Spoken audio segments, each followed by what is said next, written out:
Welcome to Neosho Wildcat Baseball, live on KNEO.org. This broadcast is a sporting outreach of the KNEO Sports Network. You're now locked into the official pregame show of the Neosho Wildcats. Now let's go to the game site for all the action.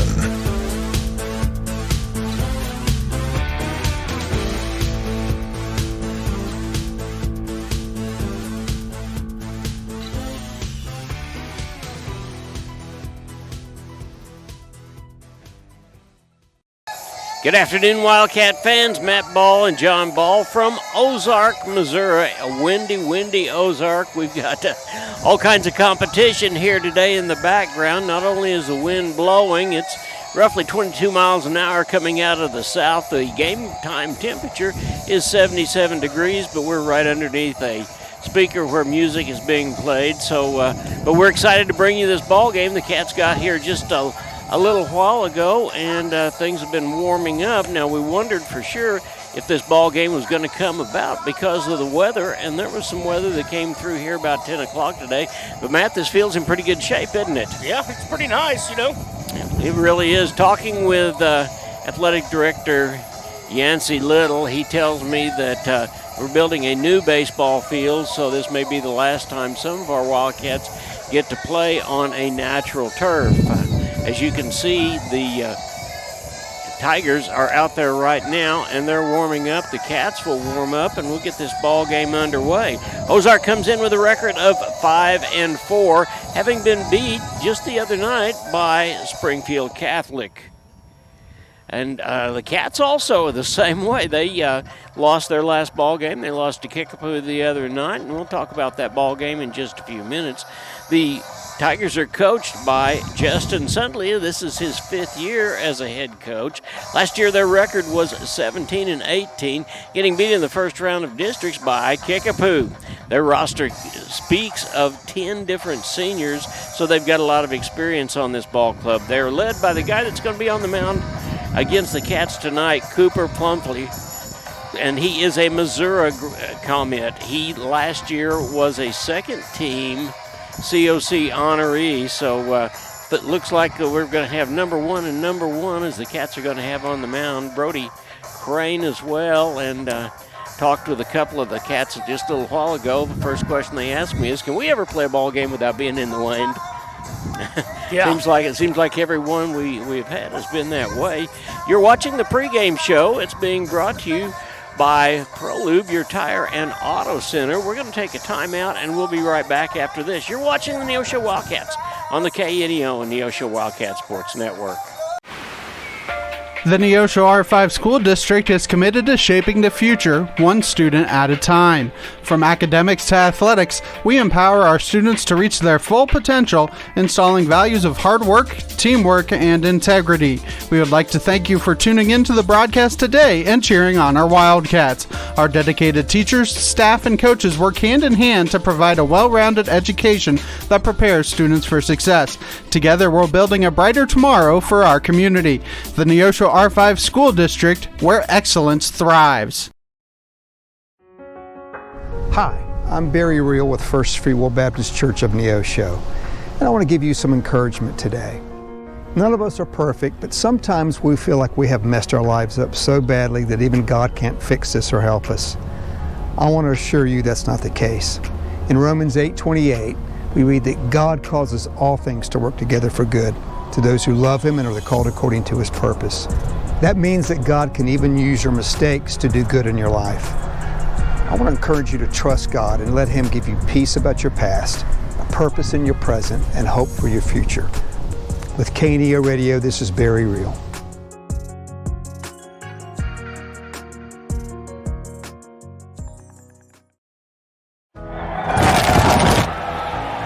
People's Bank of Seneca, we care about your journey every step of the way. Since 1996, we've dedicated to providing excellent customer service across the 4-state area, ensuring that every experience is exceptional.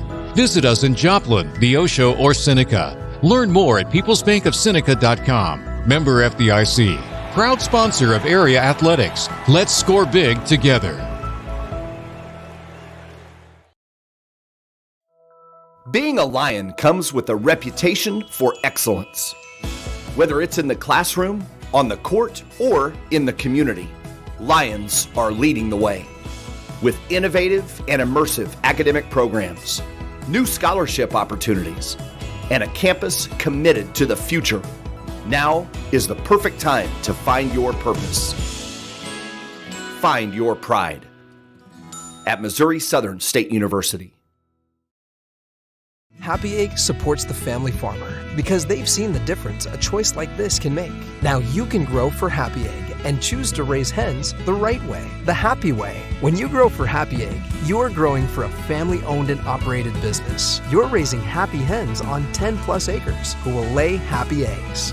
You're working for yourself. As a Happy Egg grower, you'll receive new flock cost support and yield-based compensation. Visit happyegg.com/grower to apply today. We all have those days where we don't want to get up. But when we have true discipline and choose to rise up,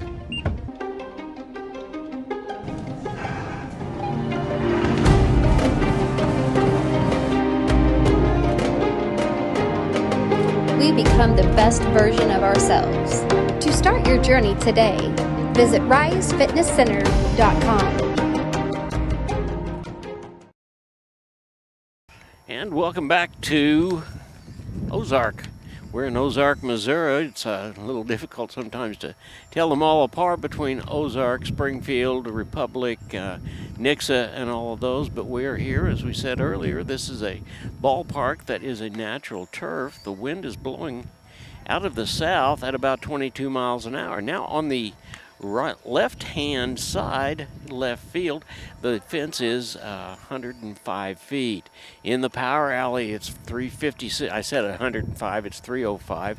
It is 356 in the power alley in left center. In right center, the power alley is about 345, so I judge center field will be about 170, and then coming around on this foul line, it's another 305 feet. So chances of any balls going out of the ballpark today, normally when I say that, that means that there's going to be a lot of them disappear out of the ballpark. But we're excited to be here. We're glad that you're here, and we appreciate the opportunity to be able to bring this ball game to you. We'll talk about Mr. Pumphrey. As we said, he is a Missouri graduate. Last year he had a record of 4-5, an ERA of 2.56. He had 58 strikeouts in 43 innings. That's pretty impressive, isn't it, Matt? Yeah, it is. Also in their mound rotation is Gannon Miller, who has led the team last year with a .314 batting average with 25 RBIs and a couple of homers. Tigers are considered to be a breakout team, and they most certainly are, because, Matt, you're going to share with us in just a minute or two about what district playoffs look like. They come in here with a 14-5 record, but right now they're behind the Cats just by a couple of points, aren't they? Yeah. Yeah, they are. Let's see, the Neosho is 81.25, and Ozark is 73.68%. So, and you got Nixa, who's in the middle right there, 77.78%. But those are all that's first, second, third in the district, Class 6. Yeah, the rest of them are around that 50 percentile, so we'll see how that ends up. Ozark is also 3-0 COC-wise. The Cats come in with a record of 13-3, having lost 2 out of the last 3 to Southside and Fort Smith, and also losing to Kickapoo on Tuesday night, 14-5. The Cats are 3-1 in the COC, and they're still at the top, as we said earlier. Cats dug themselves a pretty good hole on Tuesday night, and it was tough to be able to get out of those holes at all. But I tell you what, the Cats changed their goals real quick when they saw it was going to be tough. They said, we want to play 7 innings. We don't want to get run ruled by anybody, and by golly, that is exactly what they did. Absolutely. Yeah, they really did. One of the other things, the game saw junior Cooper Charlton come in after we pitched by committee for a series of innings. He came into the 7th inning and struck out the entire side. We saw a ground rule double by Brody Crane to straight dead on center field, which is something we haven't seen in a while.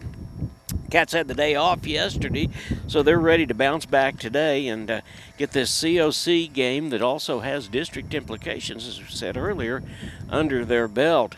Hey, before we go any farther, congratulations to Jackson Ertl who showed the maturity of his age and years, and he had a rough golf outing. The first hole was rough, but he fought back, and he went over to Cassville and was the all-around tournament district champion, shooting a 76. So congratulations to Jackson. We call his name on the football quite a little bit, too, as he came in and he's played defensive end for the Cats. Hey, Friday night, tomorrow night, we will be back home at Neosho. We'll have a 5 o'clock start time as we take on the Pea Ridge Blackhawks. Then Tuesday, we'll be over in Joplin for a 5 o'clock start. And then Thursday, Republic comes to town for a 4:30 start. We're going to take one more time out, and we'll be back. You're watching the Neosho Wildcats on the KNEO and Neosho Wildcat Sports Network, and we'll be right back after this. Sam Gorham and Aaron Mitchell are your specialty risk insurance agents for Neosho and the surrounding area. They've been involved in Neosho sports since their own high school days and know the importance of athletic competition and how it teaches students life lessons every day. For all your home, auto, life, farm, ranch, and crop insurance needs, call Sam Gorham today at 417-850-5116 or Aaron Mitchell at 417-483-8337. You can also learn more online at specialtyriskinsuranceagency.com. Go Wildcats! You've got to have someone that understands what you are doing as a mission. Community bankers are important that way because they understand the community relationships that we have to form to be successful. I feel like First Community Bank and Myers-Davis, our cultures are so similar. It is all about relationships. It's a real boon to our community to have a bank like First Community to be supportive of so many things. They're willing to take a chance on entrepreneurs, which is helpful to make the community grow.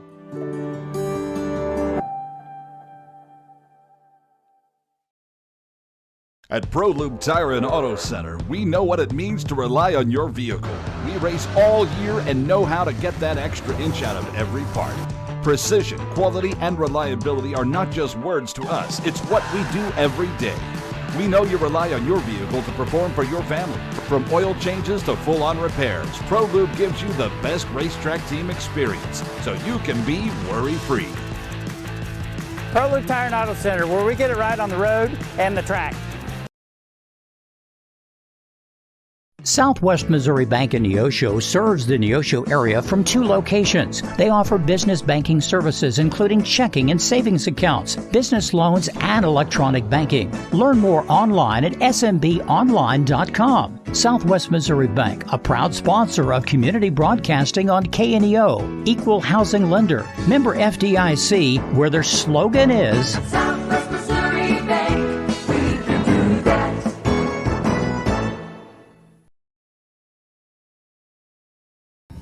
Welcome back to KNEO.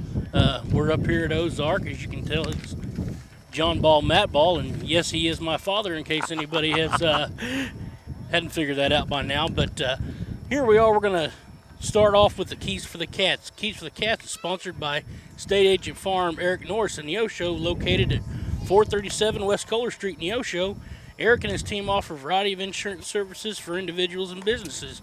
Learn more online at ericnorrisinsurance.com or by phone at 417-451-6666. Go Wildcats! Well, I tell you, we're seeing some Wildcat faithful come up. It's about an hour and 20 minutes, depending on which way you're going into the wind. So we're excited to have them here to support the Wildcats. We start off with C. C means come to compete and win. Ozark is our biggest test in both the COC and district playoffs. A win here tonight would definitely propel us into the elite class of the COC. We're going to have to play airless ball tonight, and that's right in our wheelhouse. We've been able to do that in the past. A stands, we are an accomplished ball club. Tonight we're playing our game. It's a game of discipline, speed, and desire. We have, and we wanted to take it to Ozark very quickly. We do that with our we before me attitude, which is a great, great attitude for us to have. T. Let's get back on track. We took it in the nose the other night from Kickapoo. Matt Batterson, in his book Win the Day, says that in order to get ahead, you have to bury yesterday. This is a new day, and it's a new challenge, and the Cats are on their way. Let's keep it on the move. And S, we do it the way we always have, with speed, discipline, timely hitting, defense, and let us do exactly that today.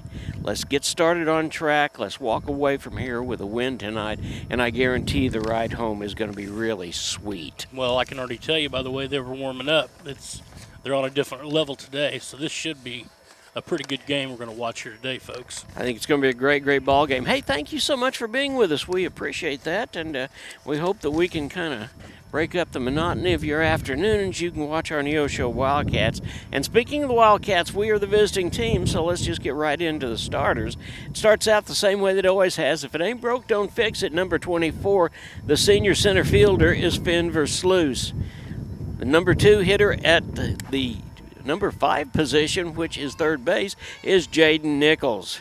Canton Smith is the catcher, and he's wearing number 34. He's followed by the sophomore left fielder, Drake Jennings. Liam McInturf plays first base, and he bats 5th. Brody Crane, who is on the mound for the Cats tonight, will bat 6th. 7th will be Jaden Fisher. He plays second base. He's followed by Alex Rodriguez, who not only wears number 9 but plays the number 9 position, right field. And we finish up with number 1, Hudson Williams, who had the inside the park grand slam the other night, and he plays at shortstop. For the Ozark Tigers, and they are coached by Jason Sundley, Hudson Roberts is going to be the first batter, and he will play shortstop. Kenton Hurst plays left field. Gannon Miller plays second, is going to catch. Marcus Haven is going to playing in right field, and he's in the number 4 position. Rylan Sutton is the first baseman, and he bats number 5. Number 6 is Quentin Combs, and he'll be the designated hitter. Drew Hayward plays second base, and he'll be batting number 7. Peyton Bullington will play in center field. He bats number 8, and Luke Bowers is the third baseman, and he'll wind it up. Cooper Pumphrey is on the mound for the Ozark Tigers, and of course he'll be the flex player there, and Ozark is going to have that extra hitter in there in the lineup. Coach Kilgore thinking that the way Brody Crane is hitting right now, we don't need anyone to hit for him. Yeah. So we're talking about right now out there in the front, we're talking about the ground rules here of the ball game. We're going to get this ball game going in just a minute. You're watching the KNEO and Neosho Wildcats Sports Network. We'll be right back. Family Market, located at 201 North Neosho Boulevard, is your friendly hometown grocery store with delicious deli and the best selection of fresh meats and beautiful produce. Family Market can also take care of all your catering needs. Whether your upcoming event is big or small, Family Market can handle it all. Call 451-0057. That's 451-0057. Check out the Family Market Facebook page for weekly specials. Go Wildcats from Family Market of Neosho. If you're a weekend warrior who likes to go, go, go, don't let pain put the brakes on your pace. When you need help with an injury that keeps you from moving, you want an orthopedic team with a proven track record. Freeman Orthopedics and Sports Medicine is nationally recognized and were recently named CareCheck's #1 hospital in the market and top 10% hospital in the state for hip fracture repair. Freeman Orthopedics and Sports Medicine, the experience you need to keep pace with life. I am a Missouri Farm Bureau insurance agent, and I'm here to talk about life, your dreams, your work, your family, and how you can protect it all with a company that will talk to you with the honesty of a farmer and take care of you with the integrity of a neighbor. I'll make sure no detail is left uncovered so your family can breathe easy. Because just like you, I chose to build a life in Missouri too. I'm a Missouri Farm Bureau insurance agent, and I'm from Missouri for life. I am Josh Dotson with Missouri Farm Bureau Insurance Services. If you're in Missouri, I'm for you. And we've just had the Neosho Wildcats introduced. The thing about home field advantage, you get to introduce your players any way you want to, and the music you hear in the background is exactly what we've got as the Ozark Tigers, with a record of 14-5, are getting ready to be announced. We'll have the national anthem, and we'll get things underway.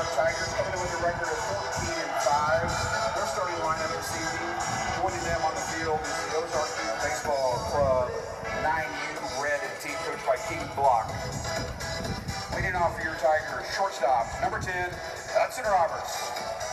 Joining him is King Block III. Batting second, playing left field, number 7, Keaton Hurst. Joining him is Darius Gurry. Batting third, catching number 8, Gannon Miller. Joining him is Jack Miller. Yeah, what a great way to recognize some new little kids that are playing, isn't it? Yeah, Little League that's where everybody starts. It is. It absolutely is.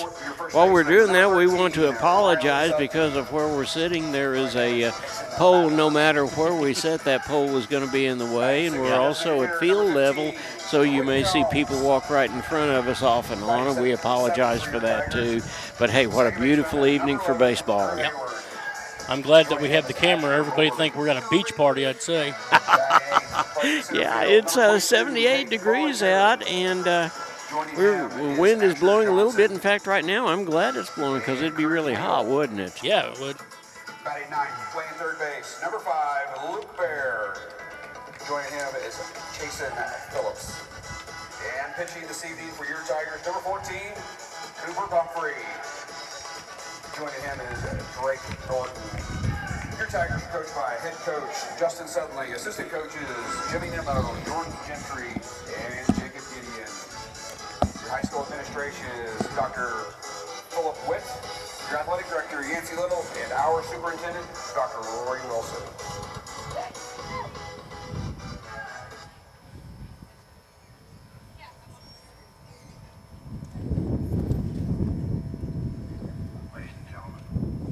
Time, we ask that you please stand and direct your attention to center field. Since the flag symbolizes unity, justice, and freedom, we should treat it with respect and honor. Amen. Gentlemen, please remove your caps or hats as we honor all those that have served this great nation, both past and present, with the playing of our national anthem.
Hear it one more time for your Ozark Youth Baseball Club 9U Red Team. That is your future, Ozark Tiger Baseball. And we're about ready to get this ball game underway. We start out with Finn Versluis. Cooper Pumphrey is on the mound. Catcher is Gannon Miller. Email addresses and home addresses will be given out at a later time. The officials are announced, and the PA announcer says their address and home phone numbers will be given out at a later time. So, as you can see, there are more Wildcat fans coming in. We're getting ready. I love it. We're getting ready to get this ball game underway. You know, I just want to say something real quick. I just want to let everybody know what a privilege it is to stand up for that national anthem. Yes, it is. Thank you very much. I appreciate that. It certainly is, and the opportunities that we get to do that on every ball game says something about the character of the school as well as the American people, so we're excited about that. Cooper Pumphrey is on the mound. He just threw a little bit of a curveball. We're going to see what kind of speed he's got. Here coming in, there's a hard ball that got into the dirt. Gannon Miller did a nice job of stopping that. Cats will start off with Versluis, Nichols, Smith, and Jennings. That's a pretty tall kid out there on the mound, isn't it? Yes, he is. He is tall, and you can't hardly see it from here, but the left field fence actually has another set of fencing up on top of it. So in order to hit a ball over the left field fence, which is 305 feet away, you really are going to have to tower it and put it back there in the trees on the hill behind this ballpark. Well, we're going to call it the medium monster because it's not the big monster, it's the medium. Yes, it is. It most certainly is. And here's Finn Versluis. Start things off for the Cats. We get him on base, and that gets us going. It sets the tune for the entire ball game. And wind is blowing, and it's blowing probably a little bit harder than that. The flag out in center field is flying straight out. Here comes the first pitch, and there's a call strike on the outside corner. And this ball game is underway. John Ball, Matt Ball with you. We're so grateful that you've chosen to spend your afternoon with us. Humphreys comes in. Here's his next pitch. It's a fastball that bounces on the ground on the outside. It is ball one. That'll even the count at 1-1 for Finn Versluis, the center fielder for the Wildcats. Here comes the next pitch underway. There's a call strike on the inside corner. What we see from Mr. Humphreys is that he doesn't waste a whole lot of time, Matt. He's just getting right after it. A ball and 2 strikes. Here comes the next pitch. And that ball is a little bit low or high and outside, I guess. That evens the count at 2-2. Here comes the next pitch underway, and it's got him struck out. Swung on, and there's the first out. Here's Jaden Nichols, third baseman for the Cats.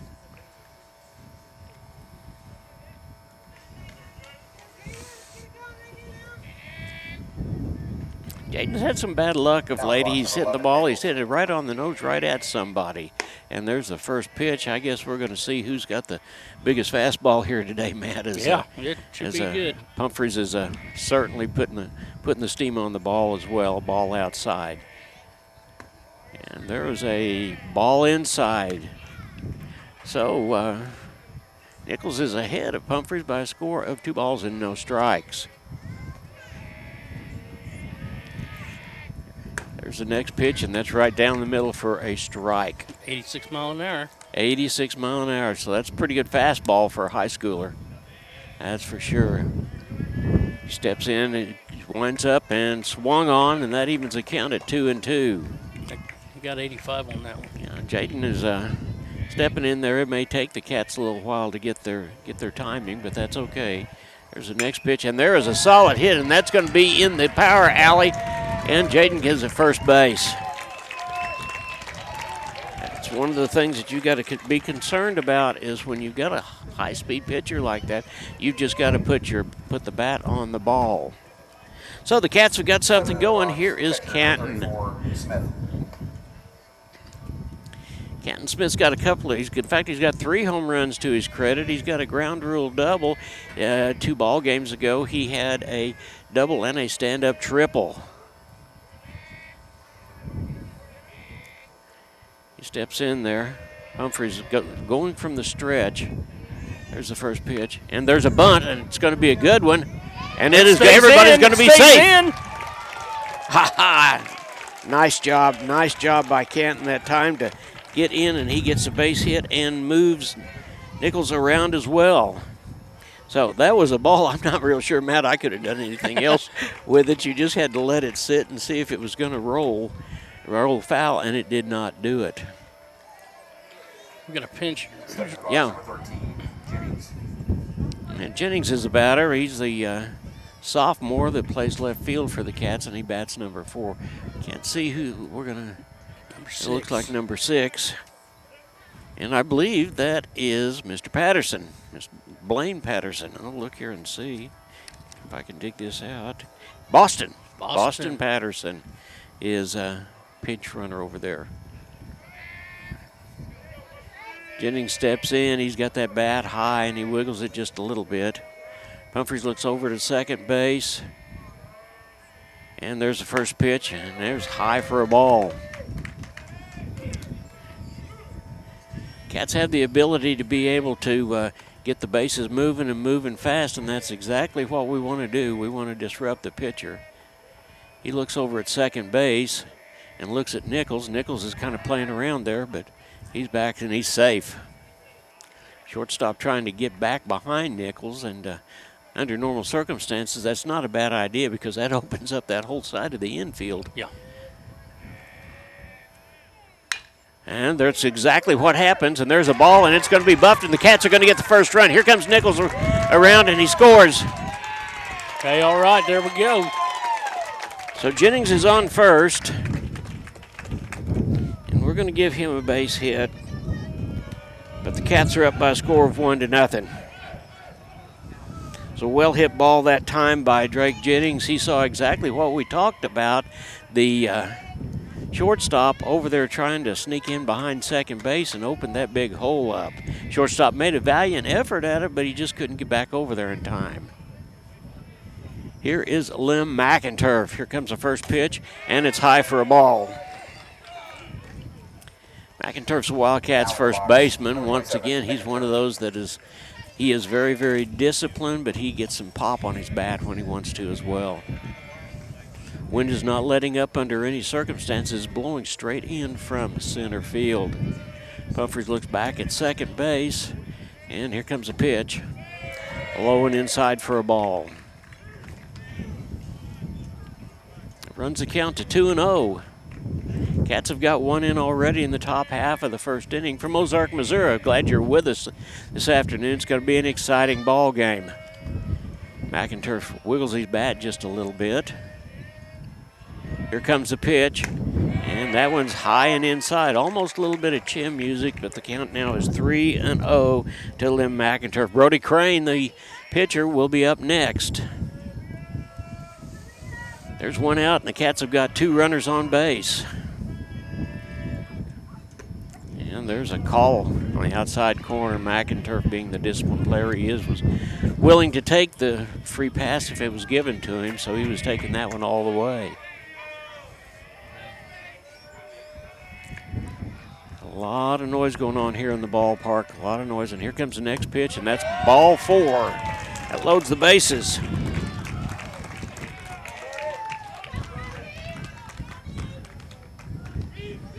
So now we've got, and here comes Jason Sundley, who's going to come out and talk for just a minute or two. We have got pinch runner in Boston Patterson at third base. We've got Drake Jennings at second base, and Lim McInturf on first by way of a free ride. I think he's out there saying, let's just settle down and play the game we know, huh? Well, I think so, too. I mean, this is his number one pitcher, and he has plenty of opportunity to calm him down and get him going. Home plate umpire is going to come out, and they're going to break this thing up, and we'll get to going again. Here's the situation. There is one out. The Cats have got one in. The bases are loaded, and Brody Crane is up to bat. Jaden Fisher, Alex Rodriguez, and then Hudson Williams. Here comes the first pitch from Sundry. That was a little bit of a takeoff of that. I said Sundry, that was Pumphrey. Humphrey took a little bit off of that, and Brody Crane was out in front of it quite a little ways. Here comes the next pitch, and that's a ball on the outside corner, low, so that evens the count at 1-1.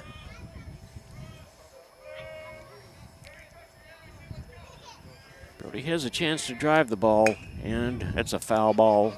Came back right off his leg, it looked like. Mm-hmm. So the count now is a ball and 2 strikes.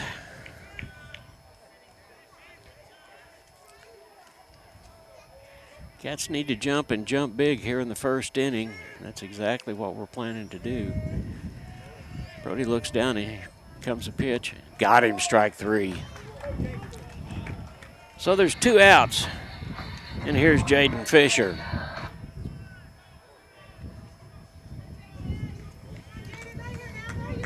Jaden plays second base. He started playing a little varsity with us last year in district playoff and had the ability to hit the ball right on the nose. Plus, he played several infield positions.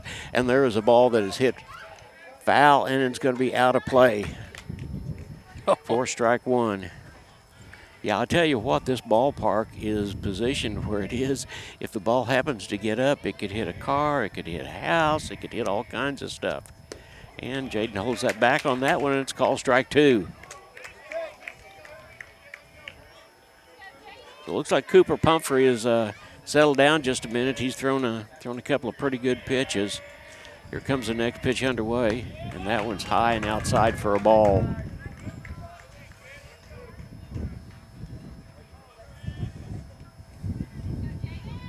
Ball and 2 strikes. The bases are loaded for the Cats. It'd be a shame not to take advantage right here.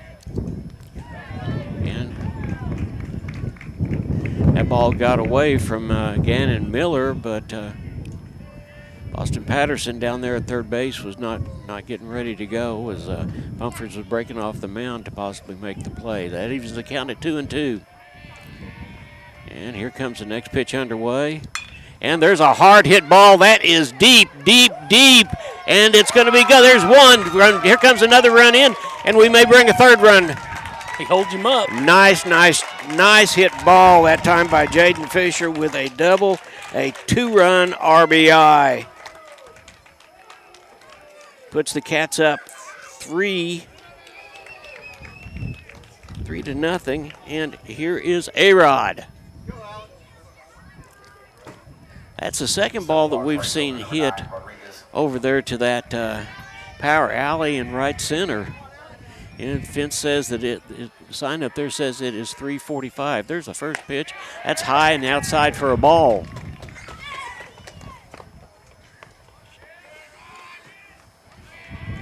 I bet these kids get snow cones for that. I bet they do too. Here comes the next pitch from Pumphrey. And that's high and outside, ball 2. That one had some heat on it, no doubt.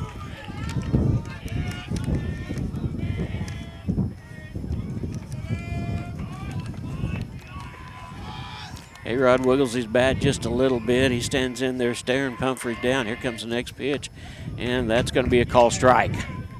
Took a little bit off of that one, it looked like that time. Runners on second, third. The Cats have got 3 in. There are 2 outs. It's the top half of the first. And there's a ball that is high and inside. That'll make the count 3-1.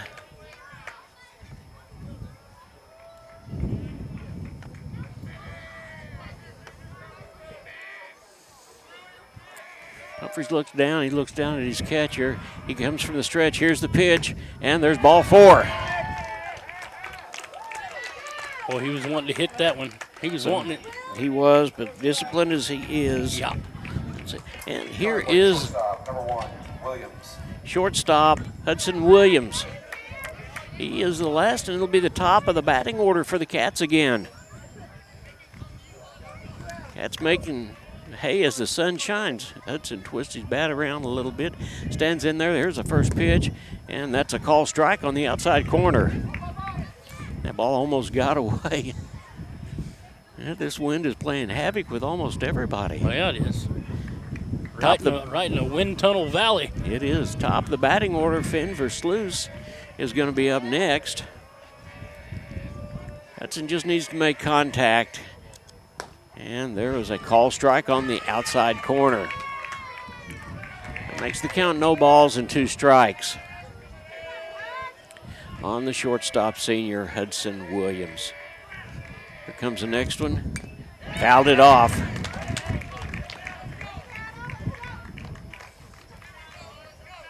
Apparently that caught the catcher. He's bending down, and he's going to think about it for just a minute. I was hard hit ball. I'm not sure what the home plate umpire is out there doing. Maybe just giving the catcher a chance to catch a deep breath. Yeah. And I appreciate that when the umpire does things like that. So the count remains the same. There are no balls and 2 strikes. There's 2 outs. Home plate umpire is looking over at Miller and got down right where he can see him. So we are moving forward. No balls and 2 strikes on Hudson. Comes the next pitch. That's high and outside for a ball. So the count now is a ball and 2 strikes. How many pitches has he had? I got 24. 24 in the first inning. The Cats have done their job of getting up there and making him pitch strikes. And there's a ball that's hit foul, and it's out of play. I believe it's going to be up in the parking lot up above us.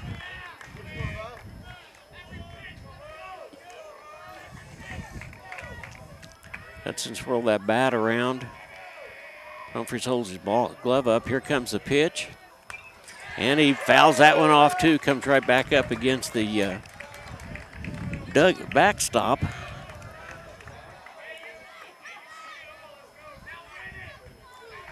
Cats are moving and moving well. We don't need to stop right here. We need to keep right on going. Runners on second and third. A base hit is another run. And there's call strike 3. But Cats pick up 3 on 3 solid hits. And at the end of 1/2 inning, it's the Neosho Wildcats 3 and the Tigers from from Ozark are coming to bat. We'll be right back after this.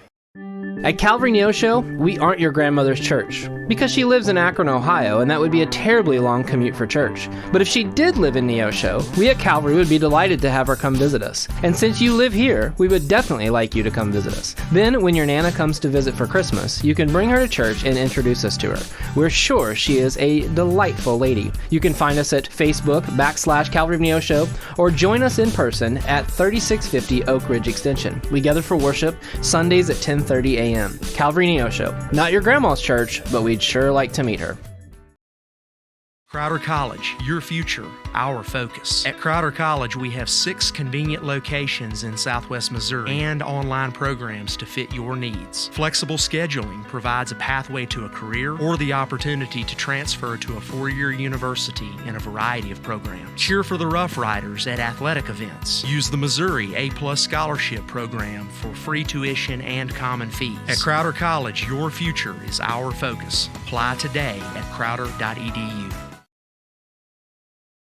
And welcome back to Ozark, Missouri. The Cats did a nice job of picking up 3 runs in the top half of the first inning, and we saw a speed camera that said that Mr. Humphreys was throwing an 86-mile-an-hour fastball. That's just a little bit slower than what our guy on the mound, Brody Crane, throws. He throws a 91, 92-mile-an-hour fastball. But we'll be ready to get this thing underway in just a few minutes. It is the bottom half of the first inning. Cats got 3 hits, and there was a couple of walks as well. Crane taking his warm-ups. That one got away from Canton, and Canton picks up another ball. And we'll be ready to go here in just a minute. Ball game is being brought to you by Neosho School District, People's State Bank of Seneca, Missouri Southern State University, Happy Egg, Compton CPA Group, and First Community Bank. Number 10, Hudson Roberts, the tall, lanky shortstop, and he steps in. He'll be hitting from the left-hand side of the plate. He digs in just a little bit. There's something you can't do on turf is dig in like that, isn't it? Absolutely. Yeah. And Brody Crane starts. He is going to go from the stretch. There's the first pitch, and that is fouled away for strike 1. So Mr. Roberts was a first pitch swinger that time. Brody looks down. The Cats are playing basically dead away. There's the next one. And that one's low and inside just a little bit. Finn Versluis is over on the second base side of right field side of center field. Guess we've seen a couple of balls hit over that direction, so we're trying to make a difference. And there is a pitch that is just outside for a ball. That makes the count 2-1 on Hudson Roberts, the tall, lanky shortstop. Brody takes a deep breath. Here comes a pitch. That was outside, too. So that makes the count 3 balls and a strike.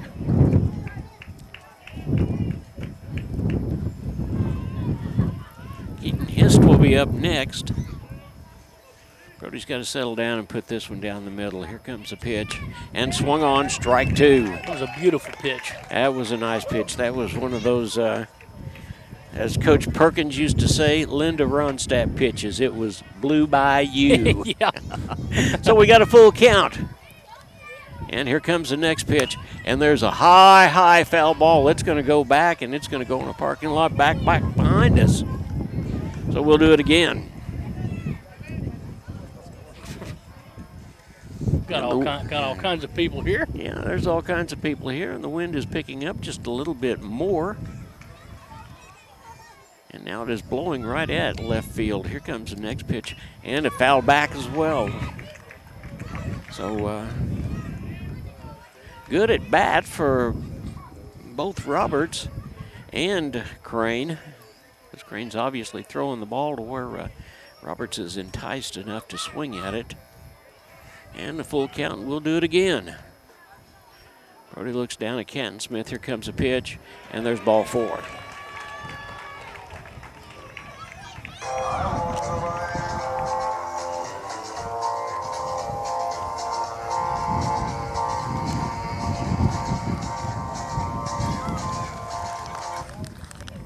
Hitting next for your Tigers, number 7, Keaton Hurst. Here's Keaton Hurst, the left fielder. He steps in. He bats left-handed as well. Crane looks back over that way, and there's the first pitch, and that's in there for a call strike 1.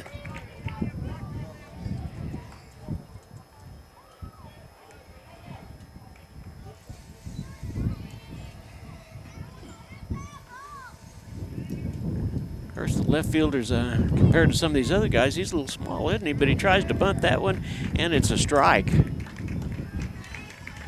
that is strike 2. And the chances of him bunting now are probably pretty slim.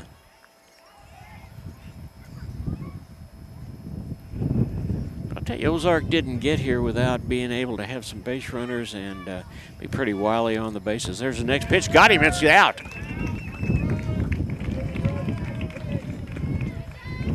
So Brody Crane gets his first strikeout. And here is the catcher, Gannon Miller. Yeah, I'd say these kids know what's going on. Mm-hmm. Yep, no doubt about it. Miller steps in. He was the first person that Brody faces that is a right-handed batter. And there's the first one in there for a call strike. That one had some heat on it. Nice job by Canton Smith of framing that pitch so the umpire had plenty of time to be able to call it. Brody looks down. Here it comes. And there was a run on, and the runner makes it to second base. It was a good throw. It just he just had such a great jump. So Roberts is on second base with a stolen base.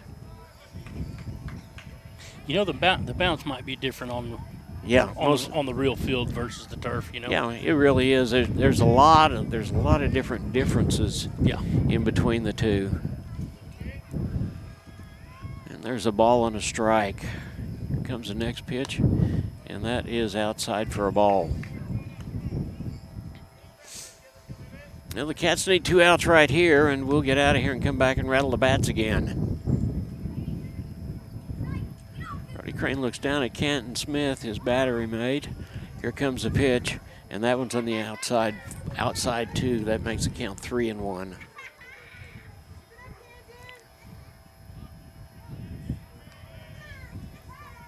Cats are up by a score of 3-0. They scored on 3 hits in the first inning. Here comes the next pitch, and that's call strike. Caught the outside corner. And that runs the count full on Gannon Miller, the senior.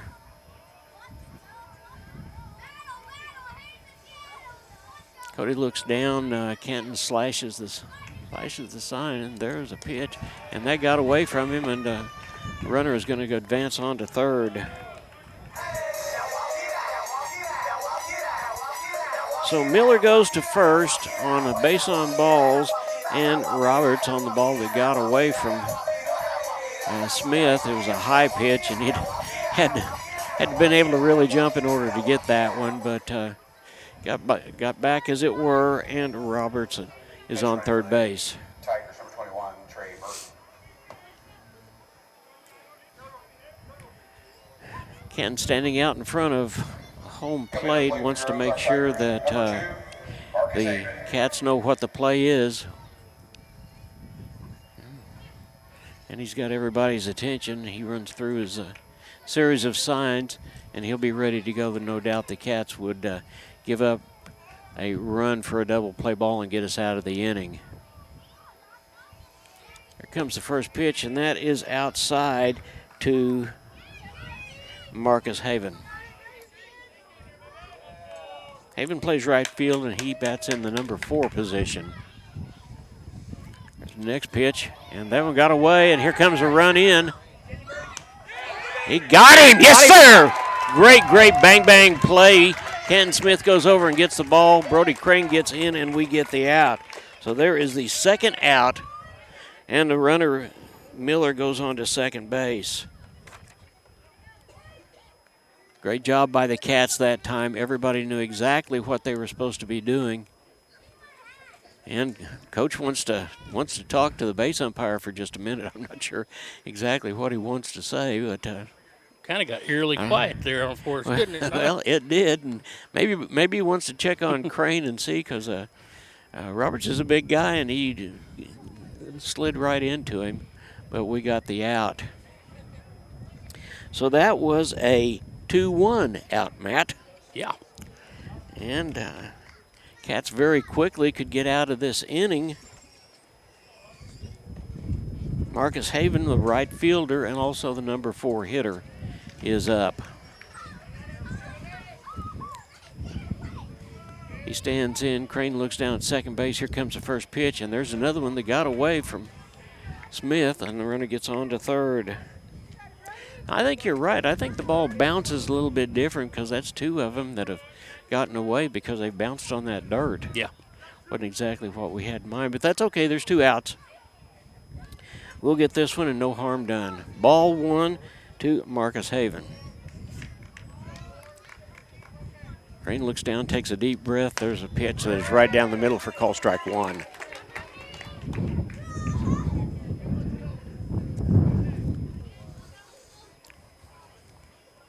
Be the top of the order for the Cats when they come back up in the second inning. Here comes the next pitch underway. Got him, swung on. Strike 2. And that is a full count of 3-2 on Haven. Ryland Sutton, the first baseman, will be up after this. Brody looks down. There's the pitch, and it is a ground ball. And it's hit to Fisher, over to McInturf to retire the side. So the Cats avert disaster, literally, and they keep keeps Ozark from scoring at all. I guess I've got Republic on the mind. At the end of 1 innings, the Cats are up 3-0, and we'll come back with for Sluice and Jaden Nichols and Canton Smith, and we'll do her all over. You're watching the Neosho Wildcats on the KNEO and Neosho Wildcat Sports Network. We'll be right back after this. Every team knows that the 2-point play can be a winning move. State Farm agent Eric Norris and his team are here to help you go for 2 by combining your home and auto insurance. It's a great call and saves you time and money. So go for the win and score big savings by combining your home and auto. It's just another way to help life go right. Call State Farm agent Eric Norris at 417-451-6666 for more information. And go Wildcats! Financial investments are very important, but so are the investments of time, patience, and encouragement our young athletes receive from their coaches, teachers, and mentors. Joe Ringstaff, your Neosho Edward Jones financial advisor, understands this. That's why Joe Ringstaff is a proud sponsor of the Neosho Wildcats on KNEO. For all your investment needs, call 417-451-7789 or stop by the office at 2502 Lusk Drive, Suite D in Neosho. Edward Jones, making sense of investing. Member SIPC. Welcome back to Ozark, Missouri. Top half of the second inning. Cats are up by a score of 3-0. And here's the guy that started it for the Cats versus Sluice. Finn for Sluice, the center fielder. Here comes the first pitch from Pumphrey. Looks like he's going to bunt, and it fouls it off for strike one. Cooper Pumphrey's on the mound for Ozark. He had, what did we say, 26 pitches? 27. 27 pitches, and Brody Crane had 23 in that first inning. Here comes the windup and the pitch underway, and swung on for strike two. So Versluis, just like that, is down in the count. He struck out his first time up, which is reasonably uncharacteristic for him. And got him again. Called strike three, or swung on strike three. So there's the first out, and here's Jaden Nichols. Nichols hit a line shot almost right at the 345 sign in the power alley between center and right his first time up. There's the first pitch. And there's a call strike on the outside corner.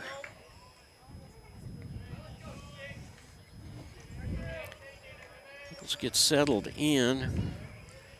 Here comes the next pitch, and there's a hard hit ball that's going to, shortstop has made a play, but he's not going to get there.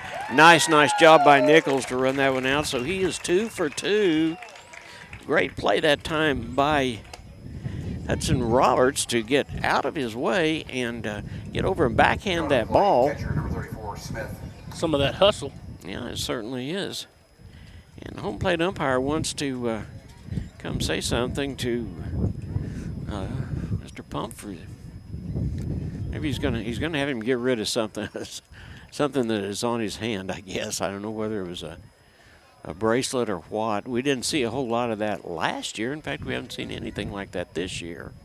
I think it just depends on the umpires and what they are sensitive to. And that certainly is within his right to be able to go out and say, hey, that is whatever that is that's on there is distracting. Yeah. Here's Canton. Looks like he's going to try to bunt it. And Jaden is jumping off first base just a little ways. And home plate umpire says, no, wait a minute. We're through playing this cat and mouse game.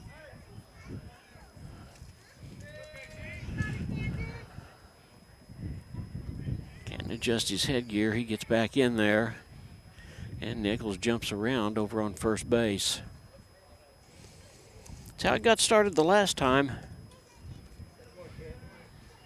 Canton acts like he's going to want to bunt. And there is a ball high.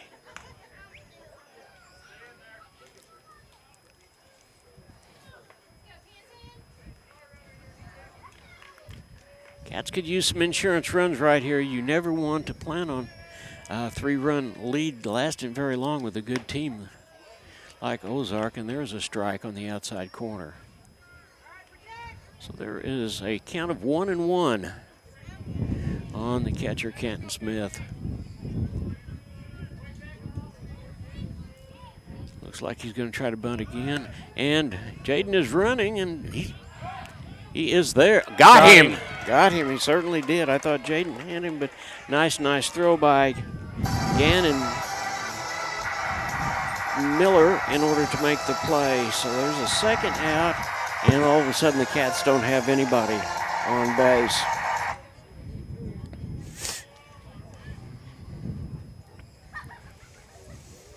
Well, I think there's a little bit of feeling out to see which catchers you can throw to and which ones you can't.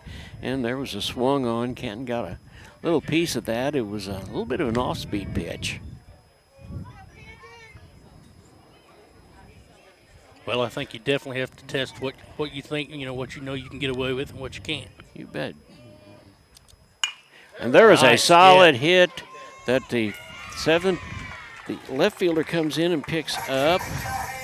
And that's going to retire the side. The Cats are up, 3 down. And we go to the bottom half of the second inning with a score of 3-0 in favor of your Neosho Wildcats. We'll be right back after this. You're watching Neosho Wildcats on the KNEO and Neosho Wildcat Sports Network. This is Pastor Barry Reel from the First Free Will Baptist Church of Neosho. Though our culture seems to be rejecting the idea of truth, we remain committed to obeying God's Word by speaking the truth in love. We would love to share God's truth and love with you. We're located at 960 Burr Crossing Road in Neosho, and we meet on Sunday mornings at 10:45 a.m. and then again on Sunday and Wednesday nights at 6 p.m. Find us on Facebook at First Free Will Baptist Neosho or call 918-413-5465. Family Market, located at 201 North Neosho Boulevard, is your friendly hometown grocery store with delicious deli and the best selection of fresh meats and beautiful produce. Family Market can also take care of all your catering needs. Whether your upcoming event is big or small, Family Market can handle it all. Call 451-0057. That's 451-0057. Check out the Family Market Facebook page for weekly specials. Go Wildcats from Family Market of Neosho. It's going to be Sutton, Combs, and Hayward as the Tigers get ready to come up to bat. Brody Crane on the mound for the Wildcats with nursing a 3-run lead. The ball's thrown down to second base.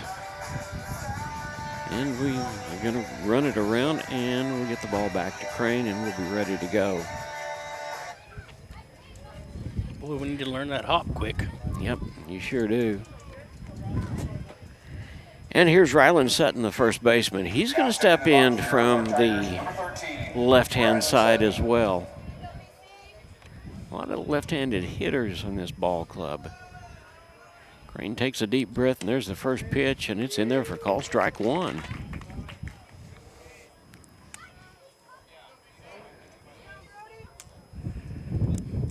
Crane looks down and takes another big, deep breath. Here comes the next pitch, and there's call strike two. So Crane gets ahead of Sutton. No balls and 2 strikes. Around the horn, it is Nichols, Williams, Fisher, and McInturf. Here comes the next pitch. A little bit low for a ball.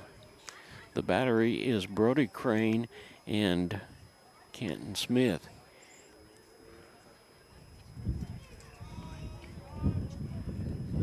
Here comes the next pitch.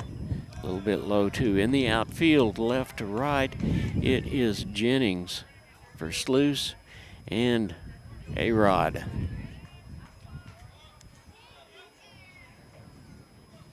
Wind still blowing crosswind, just pretty good at this point.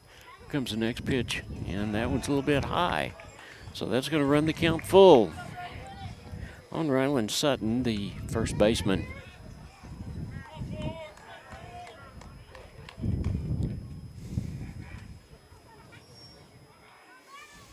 There's the next pitch, and he walked. So Sutton draws a walk, and here is Quentin Combs, the designated hitter. Kenton got a little dirt in his eye. Yeah, it does look like it, doesn't it? Well, not only is he not used to the dirt, but the wind's blowing 22. That's right. Now coming to the plate, designated hitter number 15, Quentin Combs. Quentin Combs will bat from the right-hand side of the plate, or he will bat right-handed. Runner on first base is Sutton. Brody looks over. Here comes a pitch, and that caught the outside corner for a strike. Crane is a verbal commit to the University of Arkansas. I say verbal because he's just a junior, and he still throws the ball hard. And there was a bunt that is going to go foul. And we'll come back and do it again. I'm not sure if that may have been a swinging bunt because it got all the way down to McInturf, who just allowed it to go foul and then got it. So everybody has to go back to where they were. There's no balls and 2 strikes on the designated hitter, Combs.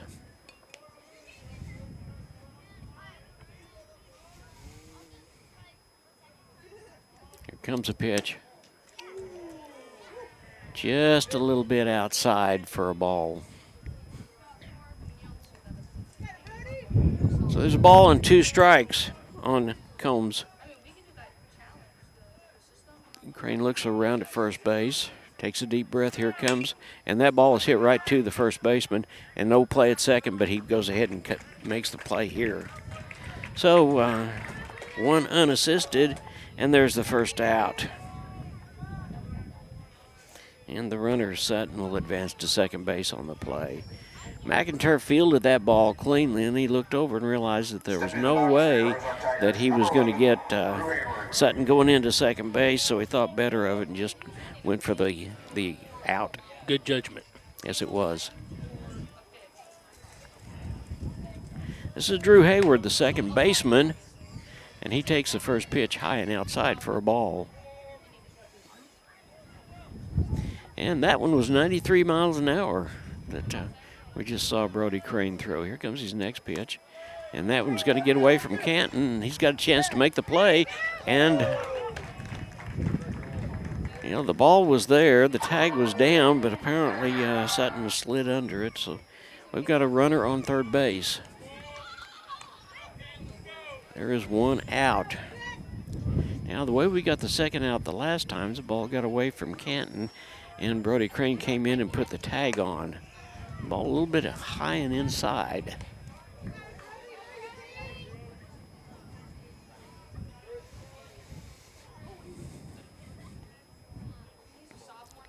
Crane looks down. Here comes the next pitch underway, and that was a call strike. And it looked like that Hayward knew that, and he turned around and looked away. So there's a ball and 3 balls and a strike. Comes the next pitch, and that is popped up, and it's going to be out of play. Back over here, some fans are going to have a chance for a reward. I don't know. Look at the kids running down off the hill. Yeah, isn't that the truth? So we got a full count on Drew Hayward. It's going to be Peyton Bullington up next. Crane looks down. Here comes a pitch, and that was a ball outside. So Hayward draws a base on balls. Peyton Bullinger, he bats from the left-hand side of the plate. And he plays center field. Now hitting for your Ozark Tigers, number 22, Peyton Bullinger.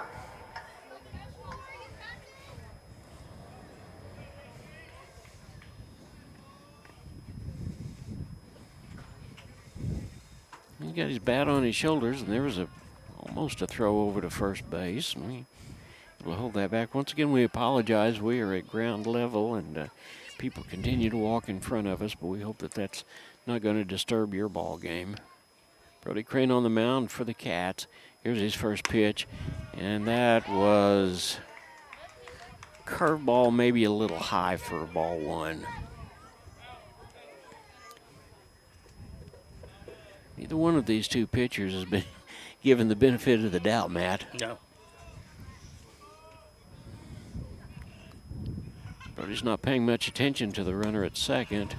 Nice job by Canton to hold that ball back for ball 2.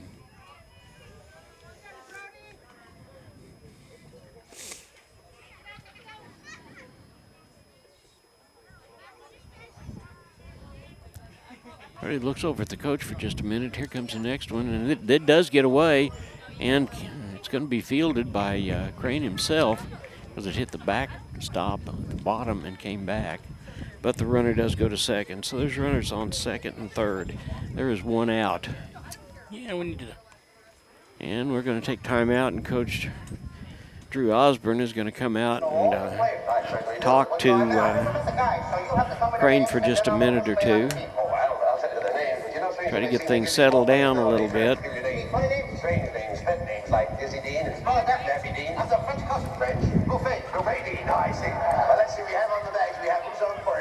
It's the bottom half of the second inning. Cats are up by a score of 3-0. And Ozark has runners on second and third with 1 out. strikeout right here would make a world of difference. So home plate umpire goes out and says, let's break this up, boys, and let's get on with the ball game.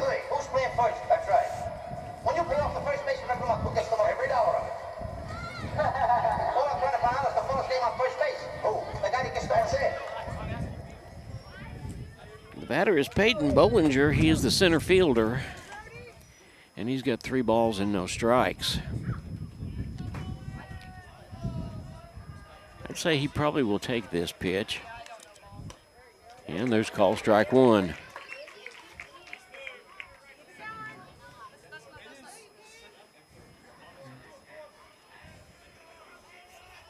Cats look like they may be at home plate depth. He broke the plane, strike 2. No, he says the home plate umpire appealed to the base umpire and he walked. That loads the bases. And here's Luke Bauer, the third baseman. We're going to have a conversation first. Yeah. Coach Keith Kilgore comes out, and he'd just like a little bit of an explanation there as to what happened, because he certainly felt like that the bat broke the plane of the plate, and he got to say his 2 cents worth, and he's going back over and sit down. Now Kenton Smith is out talking with his pitcher for just a minute.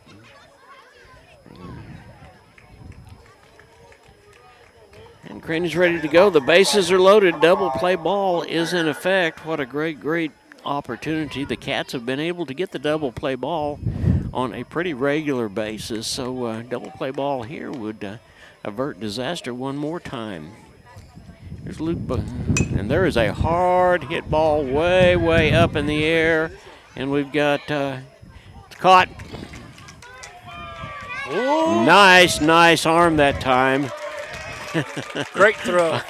By Jennings. He caught that ball and had the ball coming into home. So that is the second out, and the fortunate part about that is nobody has moved. They're all right there. It was a beautiful, beautiful play. Boy, that one got up in the wind. Did you see the wind take that, Matt? It did. Yeah, it looked like for a minute or two that Hudson Williams was going to get it, but Jennings called him off of it. Here's Roberts. Got thrown out. He's trying to steal home. And here comes another one. And here, possibility of another run's come around, but there's the first run. And that pitch is a ball. So Ozark draws blood. And everybody moves up. Now there's runners on second and third. As we said before, Bollinger got a base on ball, stole second, took third, and on a passed ball tried to steal home and was tagged out by Brody Crane.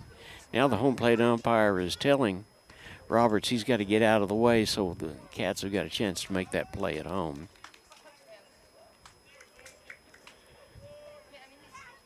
Second time through the batting order for Ozark, and there was a ball. That one had some steam on it, but it was outside. That's 2 balls and no strikes.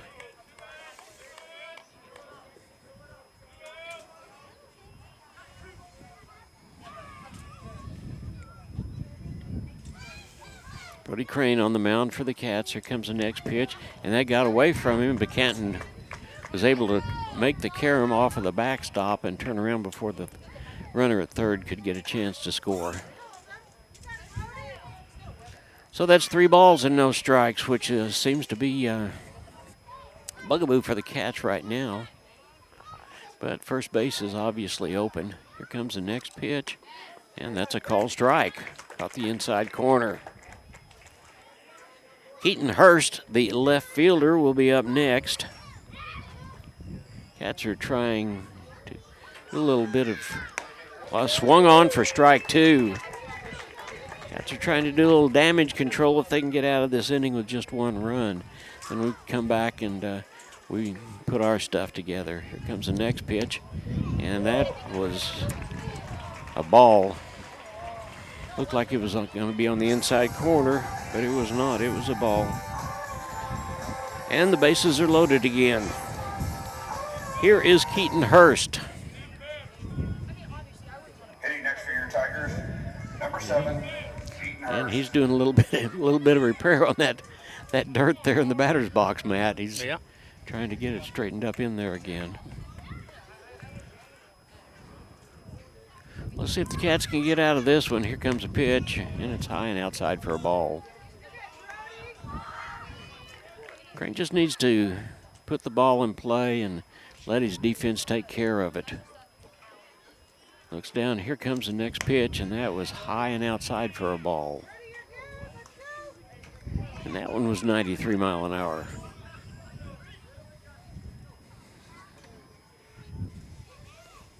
Crane looks down, takes a deep breath. Here comes the next pitch, and that one's on the ground. Canton is able to smother that one, but that is ball 3.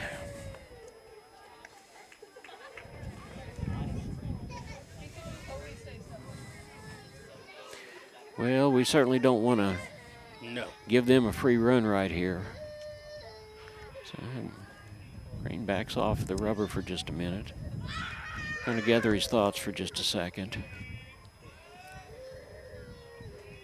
And here comes the pitch underway, and that one was way over his head, and that's going to walk in another run. So now the score is 2-3 in favor of the Wildcats. Hurst goes to first base on a free pass. And that's going to be it, I believe. That's going to be the coach comes out, and looks like McInturf. We'll see. They're talking about it. Coach Yett is to take the ball away. This is not the way that you want to play a class team like Ozark, that's for sure. Cats picked up 3 in the first. Didn't get anything in the top of the second, and now Ozark has picked up 2. So our lead has just kind of diminished a little bit at a time. We still have an opportunity to get out of this inning without any damage control. Thing about our offense is we have the ability to snap back in and snap back in real fast. Home plate umpire is talking, and Coach Kilgore is probably talking to him about maybe the strike zone or what's going on, but certainly not much. Everybody goes back to where they were. Runners, bases are loaded. And the batter is the catcher, Gannon Miller. Well, now the field umpire is talking to Coach Sundley. And we got that out of the way, so we'll get back to going again. Crane's thrown a lot of pitches this inning, there's no doubt about it. Yeah. He gets a 3-ball count on, and then he's got to throw the ball down the middle. Here comes the first pitch, and it's on the outside, way outside for a ball.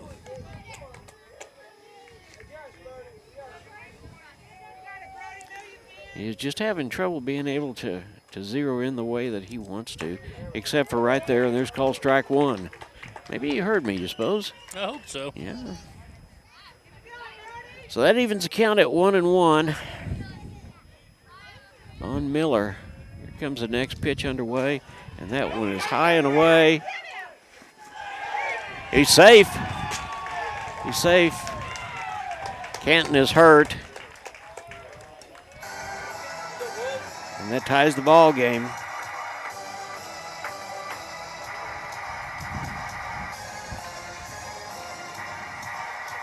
So Bollinger scores. Canton, I thought, was going to throw the ball over to Crane and let Crane make the move, but the last time that we had a ball come in like that, Crane took a pretty hard tumble, so Canton was trying to protect his pitcher. Well, you don't ever want to dive in head first now. No, that looked like that caught the back of his neck. He's looking at his elbow, and he is okay at this point. And we're going to have somebody else come in, give him a little drink of water, I guess, and see if that'll get things going. But the bad problem right here is the ball game is scored. And Ken is going to come back, and he'll be ready to go.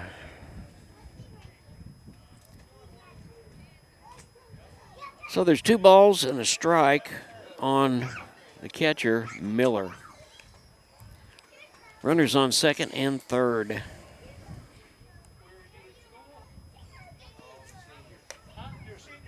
And they're giving Kenton a chance to catch a couple. And there.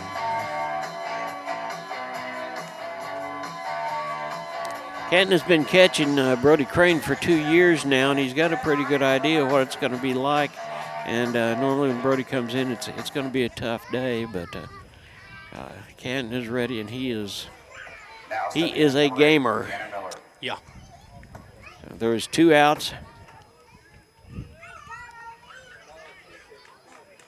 Crane looks down with a count of 2 balls and a strike. Here comes a pitch. And Kent does his best to try to frame it, but it didn't work, and that makes 3 balls and a strike.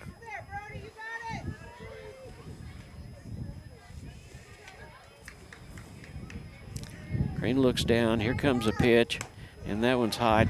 Ball 4. The bases are loaded. And here is Marcus Haven.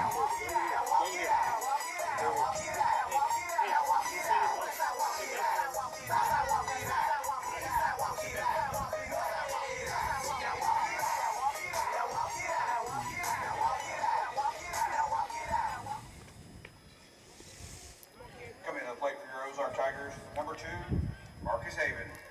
Marcus Haven, the right fielder, also the number 4 hitter. Crane looks down. He's battling. There's the first pitch, and that was low for a ball.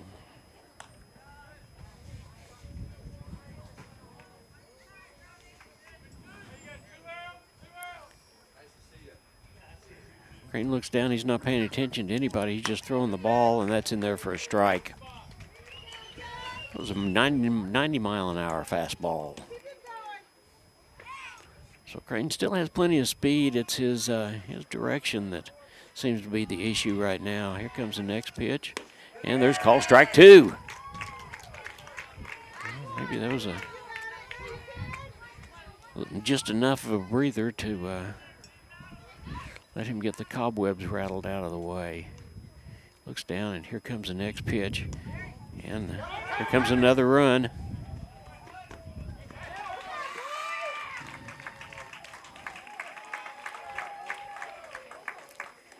And the score now is 4-3 in favor of Ozark. And runners advance. And first base is open.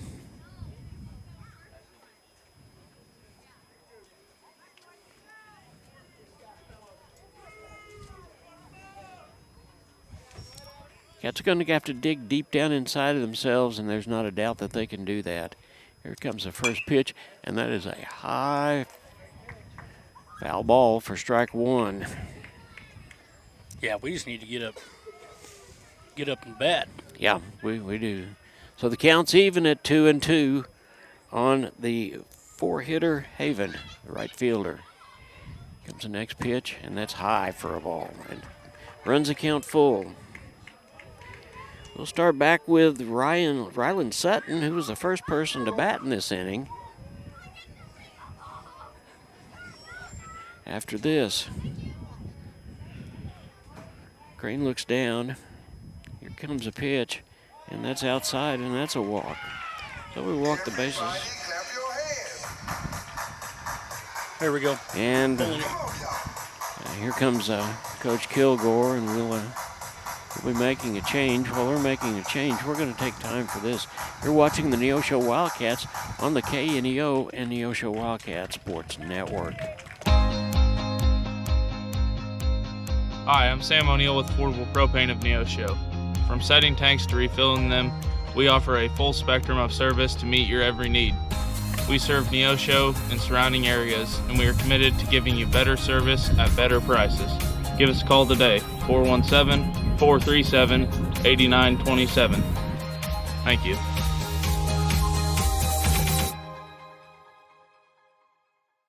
Today's Wildcat game is brought to you by Edgewood Bowling Center of Neosho, Missouri. Located at 2811 Gardner Edgewood Drive, they now have new synthetic lanes for adult and children bowling leagues and a smoke-free environment. They also have a certified pro shop and hosting for private parties. They offer Cosmic Glow Bowling on Fridays and Saturdays after 8 p.m. To learn more about Edgewood Bowling Center and their leagues for adults and children, the phone number is 417-451-4505. KNEO would like to thank the Big Nickel for sponsoring this portion of broadcasting on 91.7 FM. The Big Nickel is an advertising shopper for thousands of different items, from automobiles and livestock to help wanted and real estate. It covers a 70-mile radius in the 4-state area and is available in area businesses each week. Located at 1931 East 20th Street, Suite 103 in Joplin, Missouri. Their telephone number is 417-624-4100. Well, the book on Brody Crane is he had one strikeout. Everybody on base is still his, but he had 9 walks. And the new pitcher is Boston Patterson. Here's Ryland Sutton. As we said, he was the first batter in this inning. Boston comes in relief. He relieved himself the other night. He's normally a starting pitcher, but he told me there's a good chance he was going to get to pitch a little bit tonight, and there's a swung on strike one. So this ball game is far from over. Don't misunderstand me. That is not the case. Our Cats can come back, and we've seen them come back many times. We just need to get to the plate, as Matt said, and put the bat on the ball. There's the next pitch, and that's swung on, foul ball, strike 2.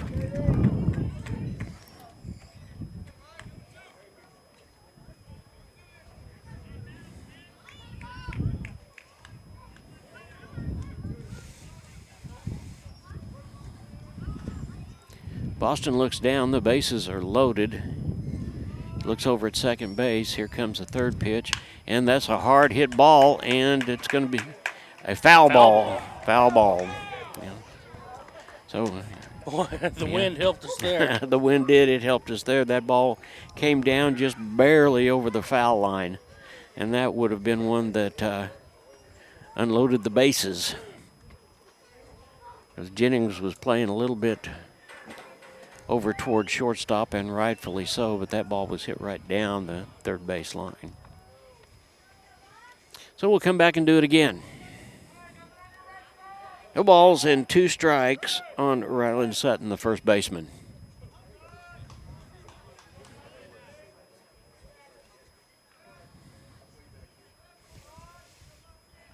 Patterson works from the stretch. Here comes the next pitch, and that guy, oh my goodness, that was a pitch, and that was a ball. It must have been on the outside.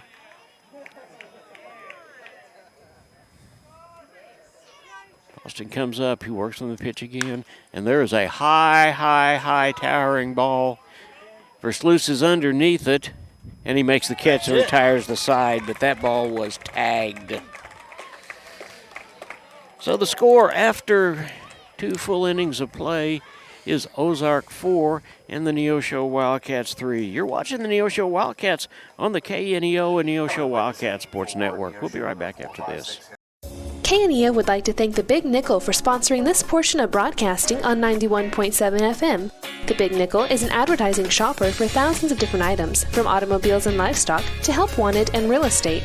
It covers a 70-mile radius in the 4-state area and is available in area businesses each week. Located at 1931 East 20th Street, Suite 103 in Joplin, Missouri. Their telephone number is 417-624-4100. Insurance Benefits Consultants now has 2 locations to serve you.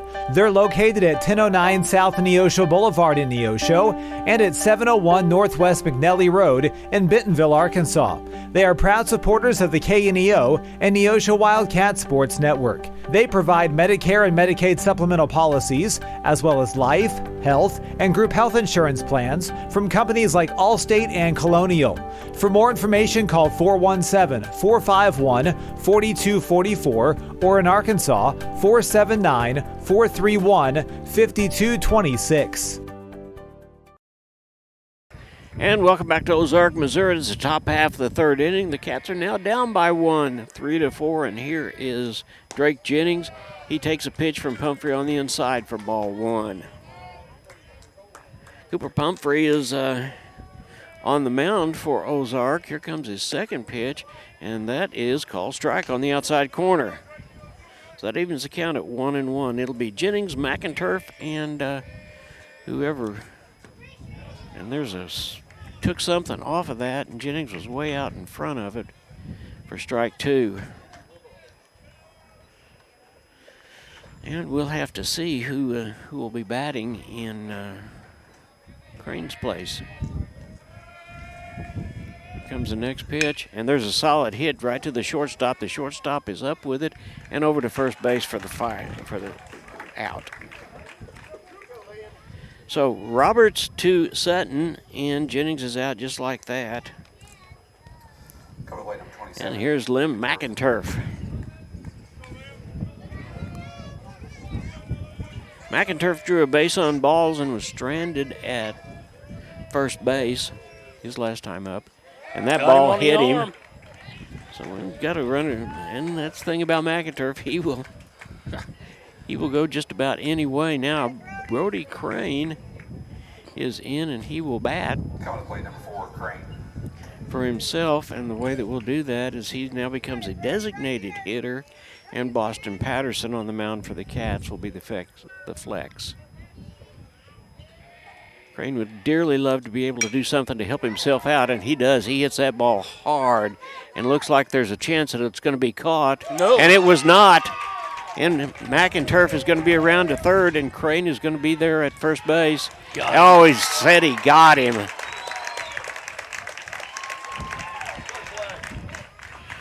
You know, McInturf had to hold up to see if the center fielder was going to catch that ball, and he came on around.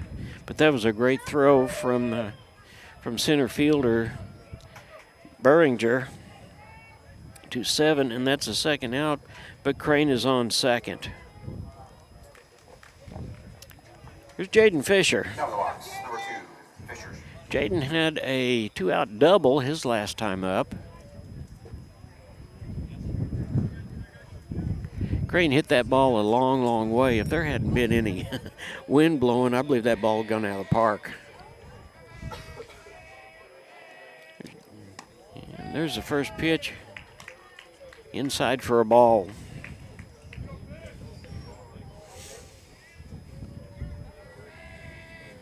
There's a lot of room between right and center. That's where Jaden hit it the last time. And there's a call strike on the outside corner. That evens the count at 1-1.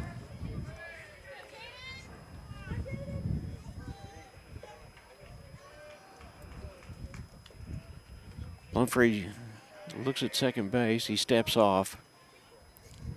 Thinks we'll redo that.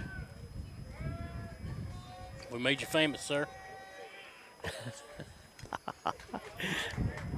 And there's a foul ball for strike 2.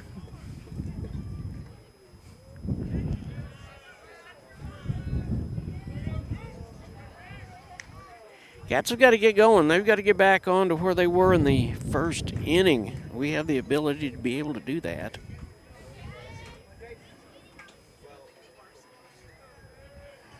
Fisher steps in there and he holds on. He's got Pumphrey's number a little bit, and there's a ball that's high, and Crane is going to go to third base.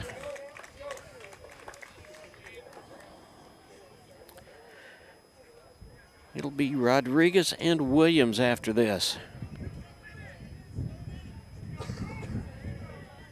2 balls and 2 strikes on the second baseman, Jaden Fisher. Humphreys looks over at third base. Here comes the pitch. And there was a ball that was, he just reached out and tapped that, and it probably is going to get a snow cone for somebody up there on the top parking lot. This ballpark is down in a valley, and that parking lot is about 10 feet above us. A lot of foul balls hit over that way. Here comes the next pitch, and there's a ball that's hit to the shortstop. He's going to have to get after it, and no. Got him! And there was the out. I thought he had that one, but the base umpire kept looking at it, but it just was not to be. It was a great play by the shortstop Roberts once again. So the top half of the third inning, the Cats are out, but the score is 3-4 in favor of the Ozark Tigers. They'll be coming up to their part of the inning after this. You're watching the Neosho Wildcats on the KNEO and Neosho Wildcat Sports Network. Tally Tire at 18152 East Highway 86 is a proud supporter of local high school athletics. Tally Tire is your full-service car and truck headquarters. They carry name-brand tires such as Nexen, Mastercraft, and Uniroyal, ATC camper shells and bed covers, and do oil changes and tune-ups. Call Tally Tire today for all your automotive needs at 417-451-0457 or online at tallytire.com. The law offices of Wood & Peterson is sponsoring this portion of Neosho Wildcat Athletics. Located at 217 South Lafayette, Neosho, and 431 Virginia Avenue in Joplin. They serve Southwest Missouri with personal claim representation. For more information, the phone number is 417-451-4141 or online at neoshoattorney.com. The law offices of Wood & Peterson are proud supporters of the Neosho Wildcats. A proud supporter of local high school athletics is Numac Electric. Serving Newton and McDonald County, they provide power for area homes and businesses and want to wish all the athletes much success throughout the season. For online bill pay and account information, the website is numac.com or 417-451-1515. Numac Electric, proudly serving Newton and McDonald County, where their slogan is your touchstone energy partner. We're in Ozark, Missouri. It's the bottom half of the third inning. Ozark is up over the Cats by a score of 4-3. Here is the DH, Quentin Combs. And there's the first pitch from Boston Patterson on the outside corner for a strike.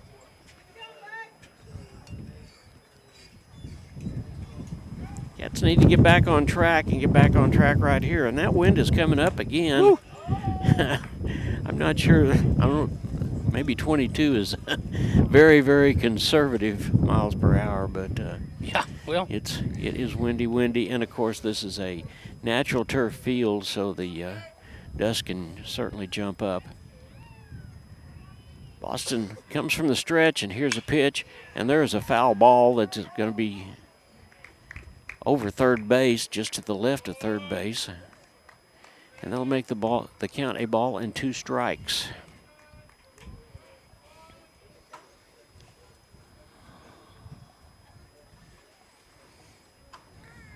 I could probably give him a little dirt back if I went out there and spit. Probably so. Probably so. A ball and 2 strikes. It is the bottom half of the third inning. Boston Patterson in relief of Brody Crane. And he got him swung on. And he Canton tagged him out, and he looked at the home plate umpire. But strikeout number 1 for Boston Patterson. Here is Drew Hayward, the second baseman. After him will be the center fielder, Bollinger.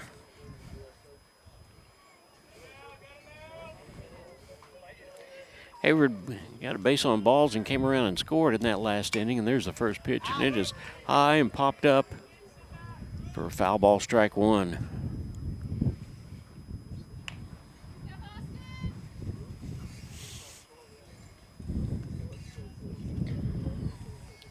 Brody Crane gave the ball a ride a while ago. In fact, the wind was up in the air enough for the wind to play with it. And there is a ground ball over to Jaden Fisher, up over to McInturf, and there's a second out.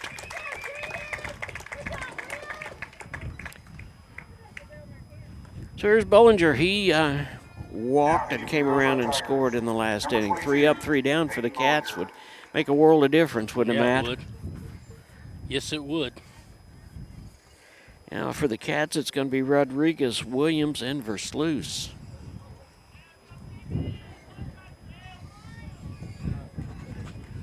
Bollinger, the center fielder, steps in. He bats left-handed. There's the first pitch, and that was a little bit high and inside for a ball.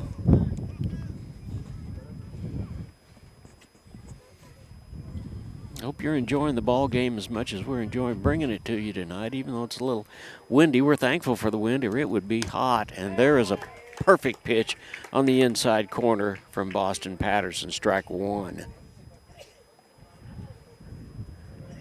I'm having a great time. Yeah, the Cats are back at a regular depth on the infield. There's the next pitch. And Bollinger wanted it, but he held back. Makes the counts 2 balls and a strike. There's 2 outs in the bottom half of the 3rd inning. Boston comes from the stretch. He deals and swung on for strike 2. It was a little bit high, but I think Bollinger thought that was in his wheelhouse, and I bet he would swing at that one again. So there's 2 balls, 2 strikes, and there's 2 outs. Comes the pitch. Got it. Oh, my goodness. I thought that was it. I thought the home plate umpire was ready to ring him up, but he held his hand out just a little bit.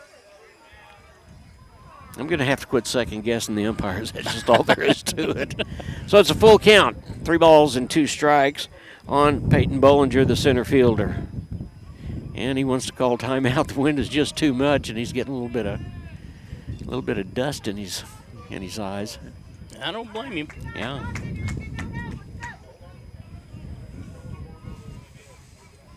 Boston looks down. Here comes a pitch. Maybe a little bit high. He tried a little off-speed pitch, but that is a ball. And here's Luke Bowers. Luke Bowers flied out to Jennings his last time up when Jennings made a great catch and a throw to keep the runner on third base.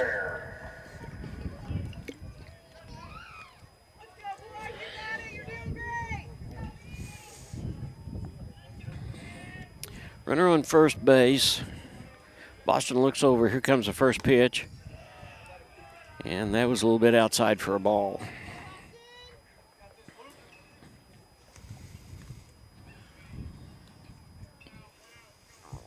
Boston Patterson on in relief of Brody Crane. Looks over at first base. Here comes the next pitch. And that was a little bit outside, too. Even though Canton Smith was doing his very best to frame it, the home plate umpire wasn't having any part of that.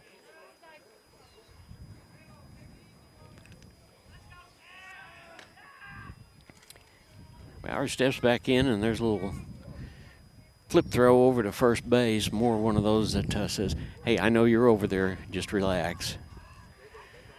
Boston takes a big, deep breath. Here comes the next pitch, and there's called strike 1. So the count is 2 balls and a strike. 2 outs. The Cats need to get this one going and come back and rattle the bats. A few runs would make a world of difference. And that was that little off-speed pitch. It just did not drop. So that makes the count 3-1. Boston normally with that little off-speed pitch is his go-to pitch, but this wind may be making a difference in it.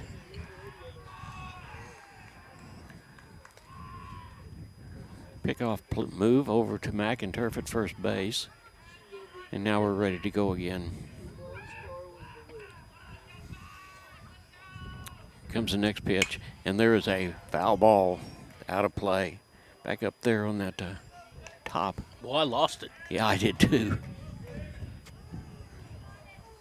So we've got a full count on Luke Bauer, the third baseman.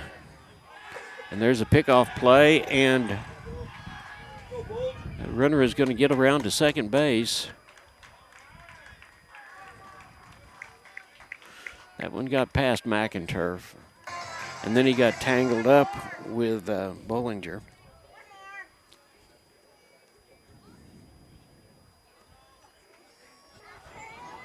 Well, let's just get this guy right here, and we're out of the way. A full count of 3-2, 2 outs, a runner on second base. Here comes the pitch from Boston Patterson. Got him! Strikeout, exactly what we needed. So Patterson comes in, and he gets 2 strikeouts in the inning, and we'll be ready to go to the 4th inning. The score is 4-3 in favor of the Tigers from Ozark. You're watching the Neosho Wildcats on the KNEO and Neosho Wildcat Sports Network. We'll be right back after this. The Roper Kia 4-State Sports Report will provide up-to-the-minute scores and highlights from around the 4 states.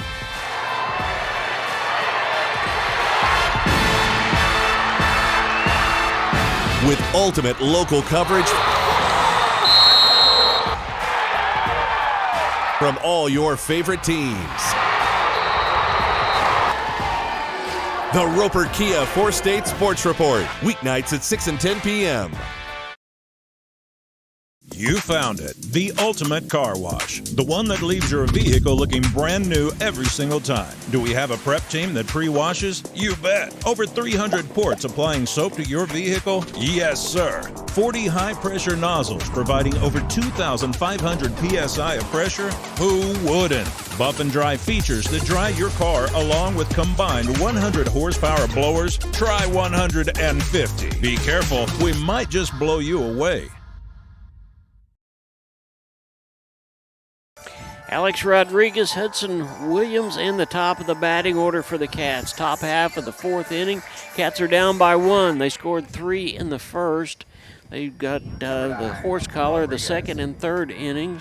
Ozark, 0 in the first. They got 4 in the 2nd and 0 in the 3rd. And here comes a pitch, and they're swung on for strike 1 from Mr. Pumphrey.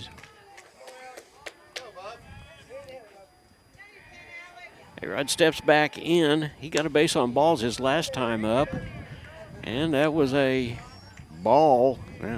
Home plate umpire appealed to the first base umpire. He said no, he did not go around. And there's swung right on past him. That's strike 2. So very quickly, a ball and 2 strikes on Rodriguez, and he swung on and struck out.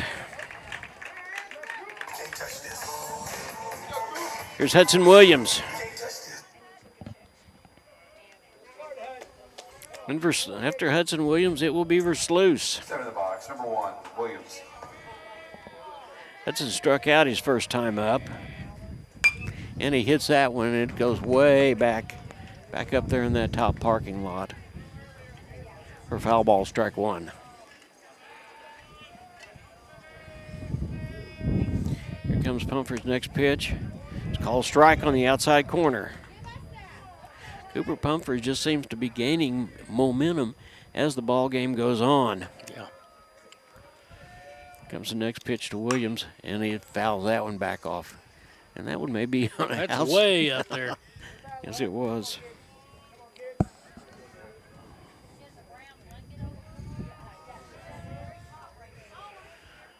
One out, no balls and 2 strikes on the shortstop Williams. And he hits that one and fouls it back as well. Every one of those is a pitch, though, so how many pitches have we got? That's 7 for That's this. 7 in this inning, so. And it's the second batter. Home plate umpire signals. Here comes Pumphrey's offering, and nice job by Gannon Miller to be the wall and stop that ball. So now there's a ball and 2 strikes. Infield playing deep, and there's a hard hit ball. Goes to the shortstop Roberts, and it's over to first base for retirement. The second out.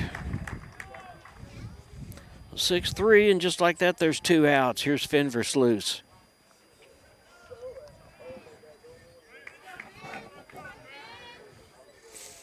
Well, just exactly like we said earlier, if we had a 3-run lead that we were pretty comfortable with, I don't think that Ozark is going to be comfortable with a one-run lead when they're playing someone like us. And Versluis hits that one. It's going to be a foul ball. Yes, trying to get over on first base. Third baseman was certainly out of position that time. And unfortunately, that one fouled for strike 1. Jaden Nichols and Kenton Smith. And Humphreys stops and he wants to tuck his shirt in.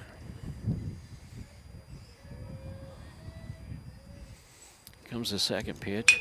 And there's a hard hit ball that is going to draw. Caught. Nice play by the left fielder.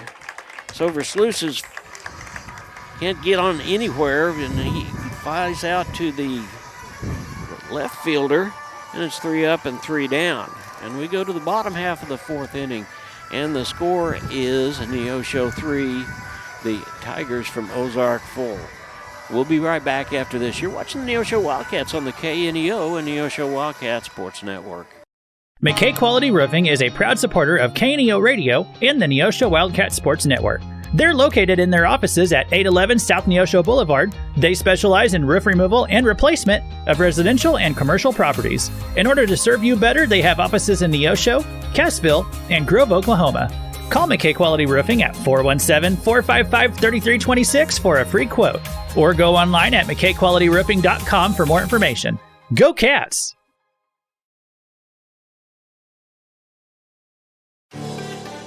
The Neosho Area Chamber of Commerce invites you to download the new Experience Neosho app, available for free on the Apple and Google Play Store. Your guide to eat, shop, play, and stay in Neosho, and your direct link to KNEO Wildcat Sports. Download the app, register to win weekly prizes, and listen to your favorite Wildcat sports. Good luck, Wildcats! We can't wait to hear you ring that bell.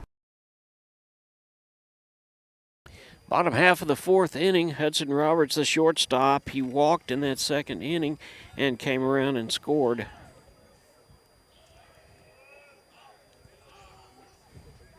He's getting ready to step in. Coach, I think, wanted to talk to Kenton for just a minute to make sure that he's still okay. So I'll hold up there for just a minute or two.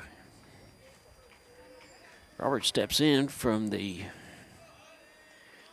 right-hand side, batting left-handed, and here's the first pitch, and that's in there for call strike 1. Good pitch. It was a good pitch. Took a little something off of that one. Boston Patterson, there's a second pitch, and that was low for a ball. That evens the count at 1-1. Boston in relief. This is his actual second full inning of relief. And the third pitch underway, and that's fouled away, and that evens the count at 2-2. Keaton Hurst and Gannon Miller will be up for Ozark. Looks like there's a little bit of cloud cover coming in, Matt. Yeah. And here comes our next pitch, and that is a high foul ball, and that could hit somebody's car. Out on the road. Out on the road, so. The count is even, or the count is 1 ball and two strikes, and we'll do it again. You know I got to protect your head, don't you? Yep, you do. Here comes the next pitch, and that's a hard hit ball to Williams. Williams up to McInturf for the out. Great play. Nice play that time by the Cats. So 6-3, and there's the first out in the bottom of the 4th. Coming to the plate, left fielder, number 7, Keaton Hurst. Here's Keaton Hurst, the left fielder. He struck out his first time up, and then he walked and was stranded at third base. Austin looks down, works from the stretch. Looked like it was going to be a possible bunt, and Nichols started coming in. He's going to play in just a little bit now, and I can literally say that he was playing in on the grass now, and that's a ball high. 2 balls and no strike on Keaton Hurst. Boston threw that one a little bit low. That would make the count 3-0.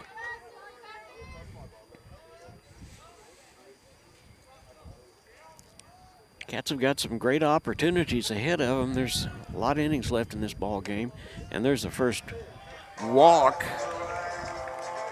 Second walk that is issued by Patterson, and we're going to pick up a couple of balls, I guess. And here's number 8, Gannon Miller, the catcher. Gannon Miller.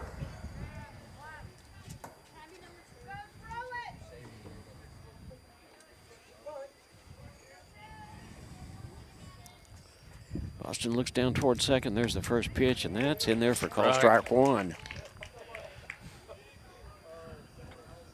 There's just a problem with us sitting this close to home plate. I'm second guess the umpire quite a bit, and I've been wrong so far a lot, but that was a strike. Here comes the next pitch, and that looked like the same pitch, same area, but it was a ball. Took a little something off of that. He still keeps trying to get that little swinging curveball in there, and the wind blowing's just not happening. There's a foul right back at us. And that'll make the count a ball and 2 strikes.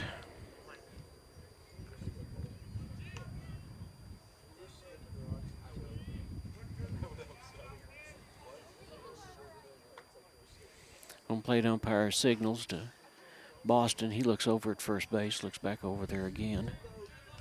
And there's a throwback. McInturf put the tag on, but it was a little bit late. The runner is back in plenty of time.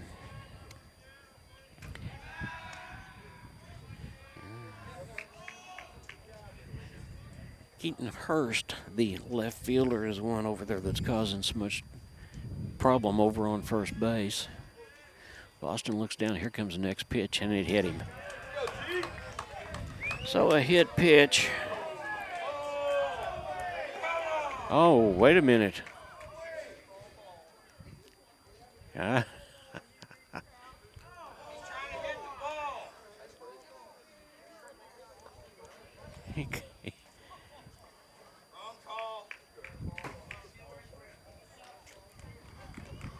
Well, we're gonna talk about this one for a minute. I'm not real sure exactly what happened.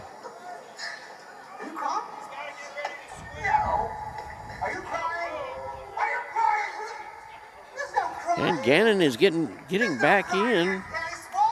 He's getting ready to hit again. And home plate umpire is talking with Coach Kilgore, and the base umpire is talking with Coach Sundley. And the count now is 2-2. I think what we were saying that time was that ball hit Canton on the elbow. In fact, his elbow is bleeding a little bit. Maybe that's what happened. I don't know.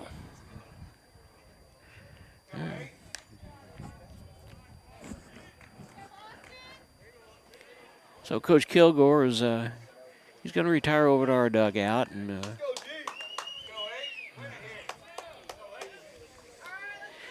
the count is 2-2. 2 balls and 2 strikes on the catcher Miller. Patterson looks over at first base. Here comes the next pitch, and that got him, strike 3. So Boston Patterson makes the best of a bad situation, given one more chance, and he gets the strikeout. Tigers right fielder, number 2, Marcus Haven. Here's Marcus Haven, the right fielder, and he bats 4th in their lineup. And Boston throws the first pitch, and that was, well, it was a call strike. There we go. Home plate umpire appealed to the base umpire, and he said, yeah, he went around.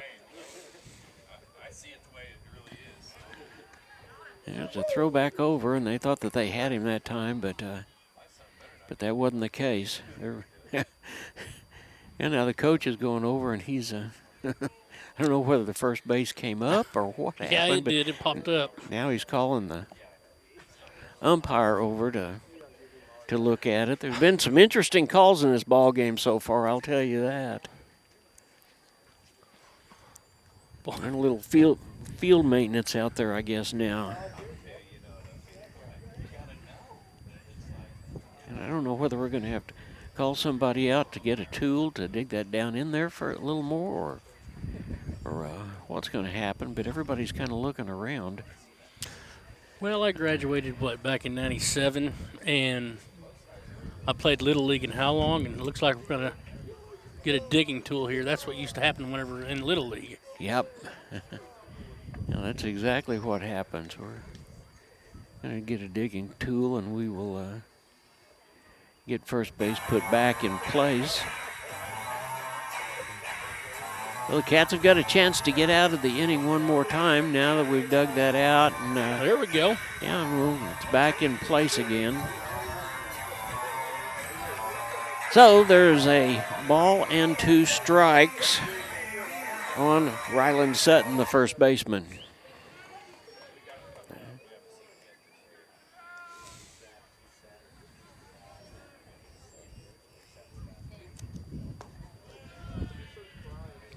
Yeah. Well, check that. That is Marcus Haven. There's the strikeout right there, and that's right.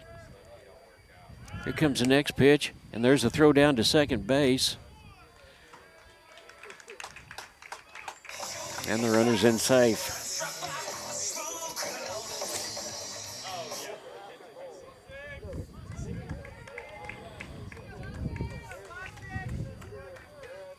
Runner's got some wheels now. Yes, he does.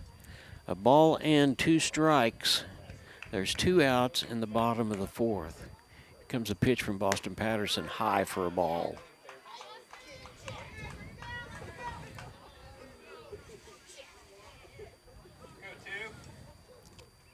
Boston looking things over, looks back at second base, looks up here, here comes the pitch. And that was the inside for a ball. That's another walk.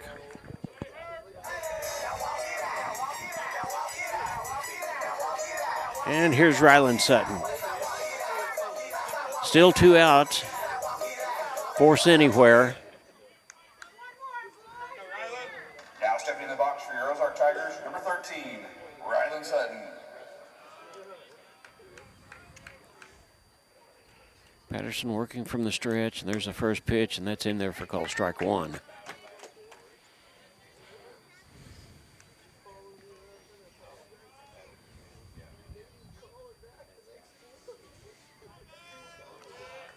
Boston looks at second base. There's the next pitch, and that is a hard hit foul ball down the left field line.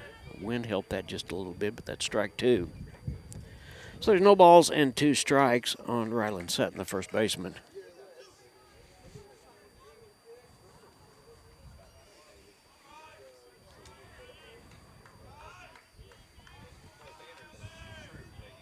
Boston looks down. Canton is flashing the signs. Looks back at second base. Here comes the third pitch. And there is a ball that is hit to McInturf, but it's going to be foul.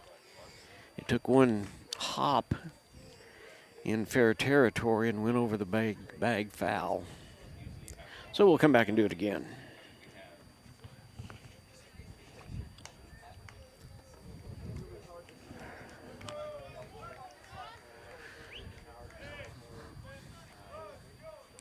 Balls and 2 strikes on Ryland Sutton, the first baseman. There's the next pitch, and that ball is tagged.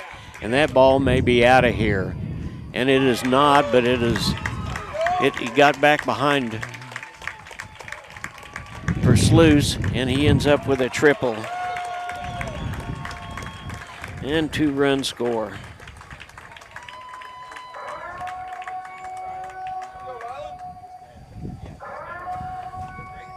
The ball got up there much like that one that Brody Crane hit a little while ago. Yeah. And once it gets up that high in that deep center field, it is hard to judge. Number 15, Quentin Combs. Here's Quentin Combs, the designated hitter. He grounded out to McInturf, and then he struck out his last time up. And that ball is high, inside for ball 1.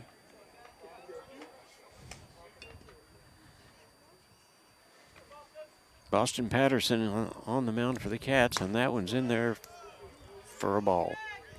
Guess that was a little bit high in the umpire's estimation. And he's right there. I'm not. Ball 2. There's the next pitch. And that one's on the inside for 3-0. Drew Hayworth, the second baseman, will be up next. Boston looks down. Here comes the next pitch. and that's called strike one. So 3 balls and a strike to Combs, the designated hitter. Austin Patterson's next pitch, and that's fouled. Strike 2. So we've run a full count on Quentin Combs.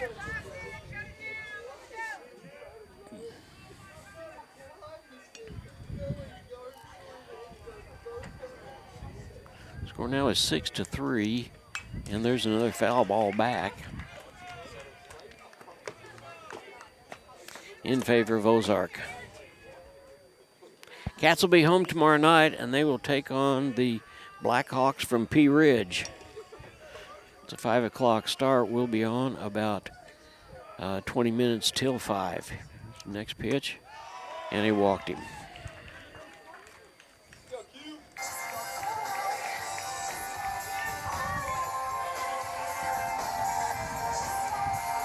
Kenton Smith gets out in front of home plate, puts up 2 fingers, says, guys, we got 2 outs. We can do it right here. Number 2, correction, second baseman. Number 11, Drew Hayward. Drew Hayward has walked and came around and scored, and then he grounded out 4-3 his last time up.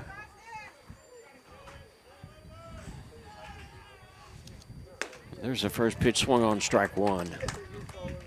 Boston had a little bit of heat on that one. And it's starting to cool down a little bit here in Ozark. There's the next pitch, and there is a solid hit. And there comes another run in.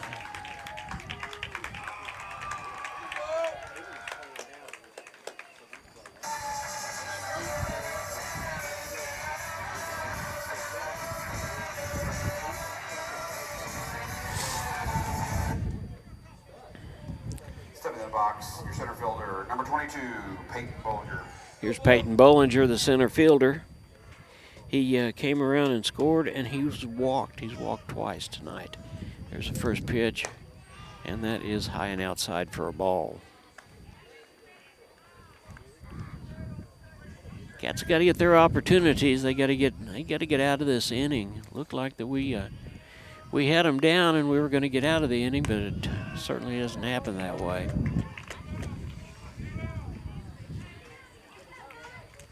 Two balls and no strikes. Austin Patterson on the mound for the Cats. There's the next pitch, and that's in there for call strike 1. Hesitated a little bit on that one before he called it. Yeah. So the count's 2 balls and a strike. Just put the ball in play. Here we go. There's the next pitch, and swung on, fouled, strike 2. That evens the count at 2-2. There's 2 outs. And so far, the Tigers have scored 3 more. 7-3 in favor of Ozark. Got him. Got him. There's the strikeout, and that had some pizzazz on it. But not until Ozark has scored 3 more. So the score after 4 innings is Ozark 7 and your Neosho Wildcats 3. We'll take time out for this. You're watching the Neosho Wildcats on the KNEO and Neosho Wildcat Sports Network. The Neosho Area Chamber of Commerce invites you to download the new Experience Neosho app, available for free on the Apple and Google Play Store. Your guide to eat, shop, play, and stay in Neosho, and your direct link to KNEO Wildcat Sports. Download the app, register to win weekly prizes, and listen to your favorite Wildcat sports. Good luck, Wildcats. We can't wait to hear you ring that bell. At the Hillcrest Church of Christ, we're striving to be His own people, eager to do what is good. Join us for worship at 10 and 6 Sundays, and for class Sunday morning at 9 and Wednesday evening at 7. You're sure to find a warm welcome and friendly people seeking to please God according to His Word. Wildcats, join us every Tuesday morning before school for Devo and Donuts at 7 a.m. Learn more about the Hillcrest Church of Christ at neoshochurchofchrist.org.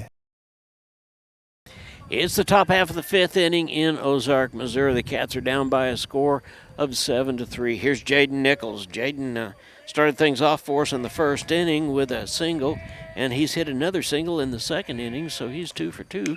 And he swung on and fouled that one off for strike one.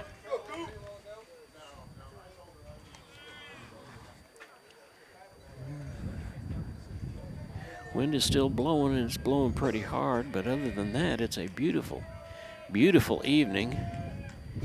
Here's Pumphrey, and that ball is hit in front of home plate and ran off, so that'll even the count at 1-1.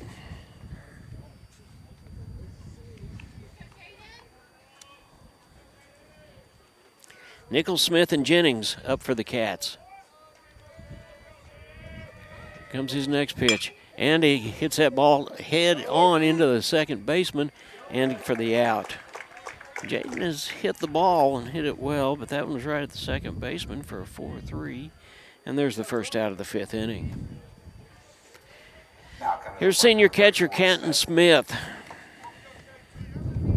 Canton had a hit back in the first inning, and then he flew out in the second inning. You know we're hitting the ball. Yes, we are. And that one's popped right back up, almost over the backstop for foul ball strike one.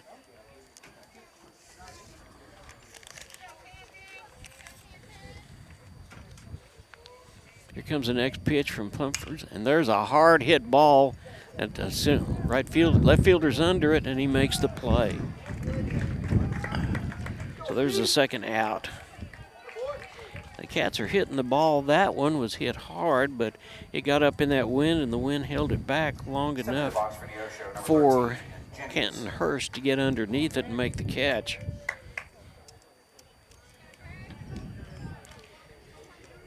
Here's Drake Jennings, and he swung ahead of that one for strike one. If he gets on, it's McInturf. Here comes the next pitch. And he swung on to that one, strike two. A little bit ahead of both of those pitches.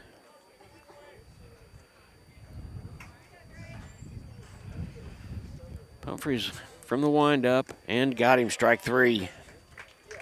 So 1-2-3, that strikes out. That is the side out. And after 4.5 innings of play, the Neosho Wildcats 3 and the Tigers from Ozark 7. You're watching the Neosho Wildcats on the KNEO Neosho Wildcat Sports Network. We'll be right back. Singing is my career and my calling, but I'm also a mother of 4. And as entrepreneurs, we weigh the cost of every decision. Medical bills are no longer a worry for our family, so I can focus on my calling. And our family. Joining Christian Healthcare Ministries was one of the best decisions we ever made. We're the Blair family, and this is our CHM story. Choose your doctor without network restrictions, all at an affordable price. Enroll anytime at chministries.org/enroll. Fawcett Greenhouse at 898 Baxter Street in Neosho is a proud supporter of Neosho sports. Springtime brings growing season and baseball to the Neosho area, and Fawcett Greenhouse supports all Neosho spring sports and wants to wish all Wildcats good luck for a happy and safe season of competition. Fawcett Greenhouse can supply you with all your home landscaping and gardening needs. For more information, the number is 417-451-5369 or FawcettGreenhouse.com.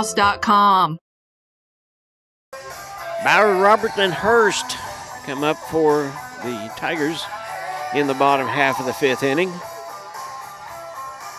Tigers picked up 3 with 2 outs in that last inning to get ahead by a score of 7-3. Bauer struck out his first time up.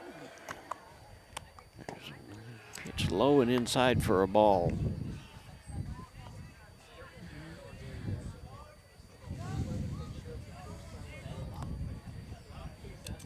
Austin Patterson, and there's a high, towering ball, and that could hit somebody's car. No. Man, that was up there, though. It was way, way up there. Around the horn for the Cats, it's going to be Jaden Nichols.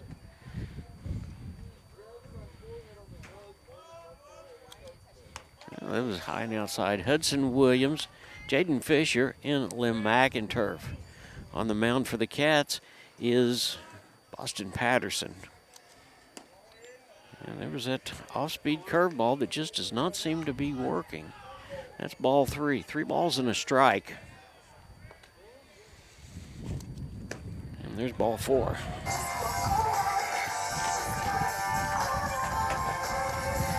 Boy, it's just not the Cats' night. And to the Ozark Tigers' benefit, they are being very patient at the plate. Tigers, number 10, Hudson Roberts. Here's Hudson Roberts. He has walked twice, and then he grounded out 6-3 his last time up. There's the first pitch, and that was swung on, and it was fouled almost into the Wildcats' dugout.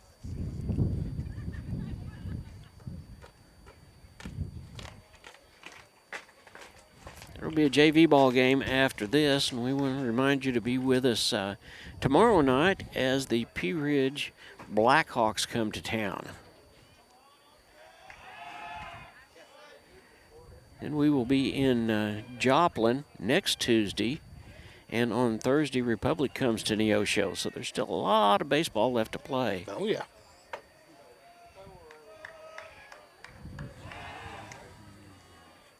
Boston Patterson throwing that ball over there pretty good. That was probably the closest pickoff play that we've seen that was not an out. He looks down, here comes the pitch, and that's a call strike on the inside corner.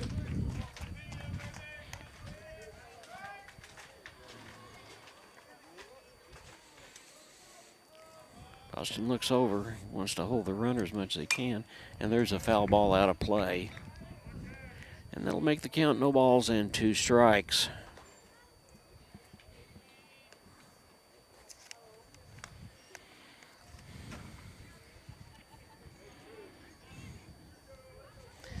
Tall, lanky shortstop bats from the left-hand side of the plate. Here comes the pitch, and there's a throw down to second base. And he got him. Yes, sir. Nice play that time. Canton Smith gets the ball down to Hudson Williams, and there's the first out. You never know for sure, because well, I know. that base umpire was just kind of looking at it there for a minute or two. I would have said that, and then it went the other way. Yeah, that's true. Here comes the next pitch, and there is a ground ball to Jaden Fisher over to McInturf, and there's the second out. Now we just need to close out. And there is the second out. Here's Keaton Hurst, the left fielder.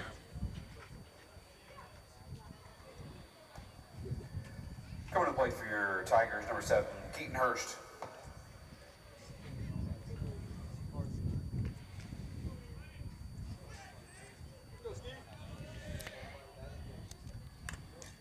Keaton Hurst walked and came around and scored in the last inning. In fact, he's had 2 walks. He struck out his first time up.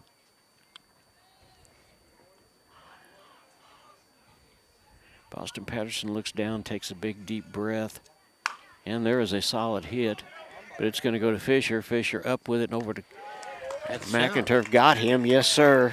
That bat sounded funny, didn't it? Yeah. But we'll take it. 3 up and 3 down for the Cats. And we move to the 6th inning, and the Cats are down by the score of 7-3. We'll be right back after this. You're watching the Neosho Wildcats on the KNEO and Neosho Wildcat Sports Network. People's Bank of Seneca, we care about your journey every step of the way. Since 1996, we've dedicated to providing excellent customer service across the 4-state area, ensuring that every experience is exceptional. Visit us in Joplin, Neosho, or Seneca. Learn more at peoplesbankofseneca.com. Member FDIC. Proud sponsor of area athletics. Let's score big together. If you're a weekend warrior who likes to go, don't let pain put the brakes on your pace. When you need help with an injury that keeps you from moving, you want an orthopedic team with a proven track record. Freeman Orthopedics and Sports Medicine is nationally recognized, and were recently named CareCheck's #1 hospital in the market and top 10% hospital in the state for hip fracture repair. Freeman Orthopedics and Sports Medicine, the experience you need to keep pace with life. Welcome back to Ozark, Missouri. It's the top half of the 6th inning. There'll be a JV ball game after this, but Cooper Pumphrey is on the mound and is just coming right along. Here is Lim McInturf. McInturf has walked and been hit by a pitch. And there's the first ball that is airmailed for ball 1.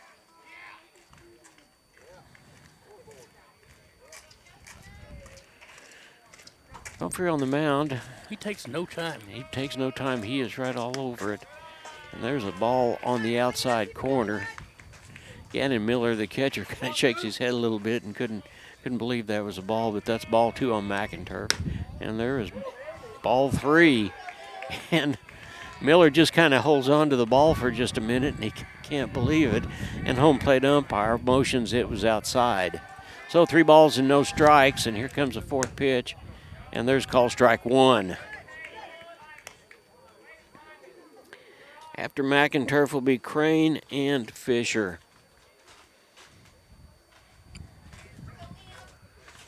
Well, we're having to put the line back in. Hmm? We're having to put the ump just put the line back in with his foot. Yeah. Chalk's gone. Here comes the next pitch, and they're swung on strike 2. That runs the count full on McInturf. I'm sure everybody in this Wildcat lineup is feeling the pressure. They want to carry this, and there's a walk. I'll tell you what. They want to carry this ball club on their shoulders. He always gets on base. But he does. McInturf is probably the most disciplined hitter that we've got. Here is Brody Crane. Play number 4, Crane. He started the ball game on the mound and was in relief, and he's back as a designated hitter, and he hit that ball a ton a little while ago to dead center field. Here comes the first pitch, and he swung on strike 1.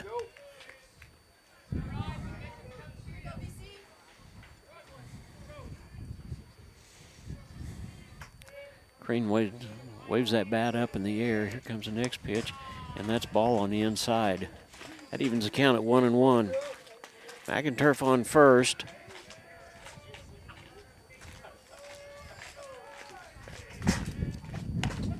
There's a call strike on the outside corner. The ball into 2 strikes to Brody Crane.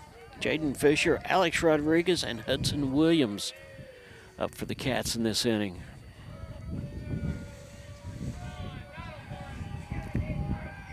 Cooper Pumphrey's and he swung on. Got him strike 3.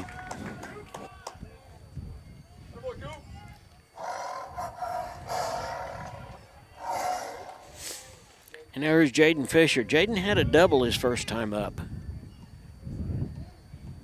7 of the box, number 2, Fisher.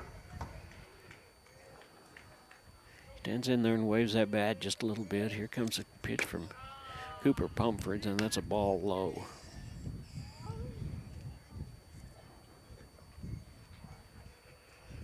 We've seen some excellent pitchers here in just the last 2 or 3 days, haven't we, man? Yeah. There's another one, and there's a snap throw down to first base, but McInturf's back in plenty of time.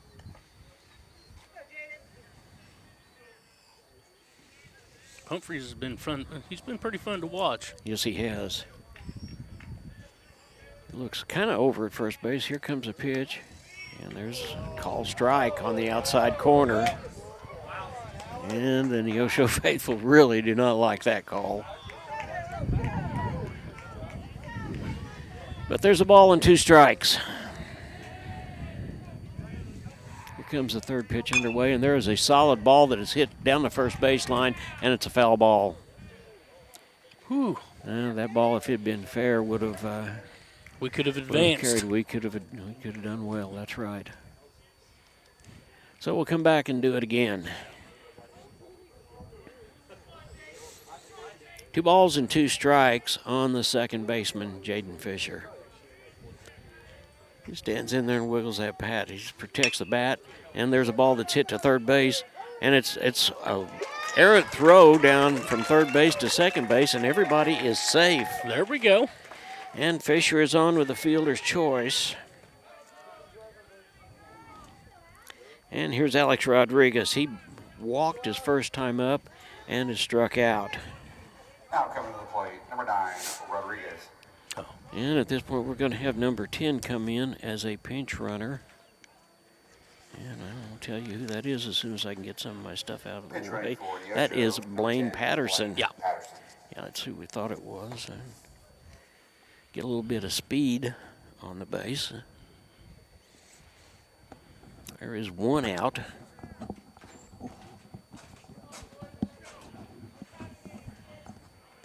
Miller, maybe more than anything else, just wants to go out and kind of calm Humphreys down a little bit.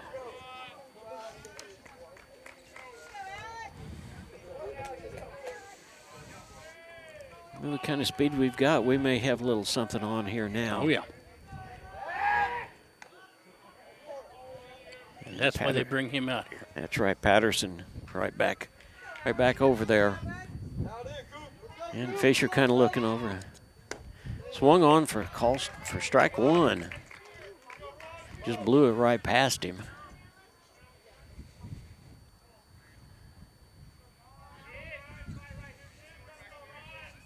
Humphreys looks at second. Here comes the next pitch.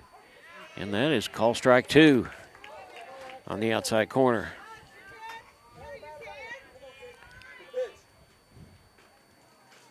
Cats have got to be doing something. Things are dwindling for them, and probably nobody wants to do that better than they do.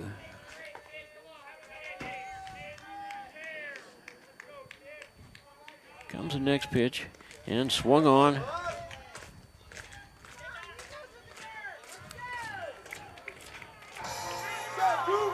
That's the second out of the side, and here's Hudson Williams.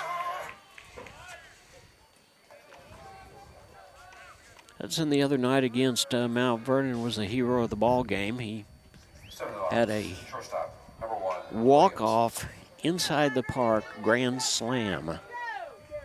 Yeah, you heard me say it right. Man, it was great. It was, and he showed some speed. He really did. There's the first pitch, and it's low for a ball. We just about had runners on top of each other. We did, didn't we? Yeah, we did. Yeah. Hudson waiting, wants his pitch. Patterson jumping up and down there at second base, and there is a high ball that looks like it's going to be out. It's out of play. You know, everybody's giving chase, but it came back out of play. First baseman and the catcher thinking maybe the wind was going to bring it back in. Well, we've seen the wind do some things. We have.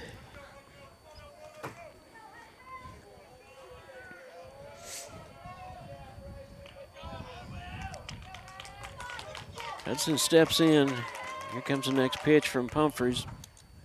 And it's high for a ball. We'll make the count 2 balls and a strike. There are 2 outs. Cats have got runners on first and second. And there was a ball outside. It evens the count, or that makes the count 3-1.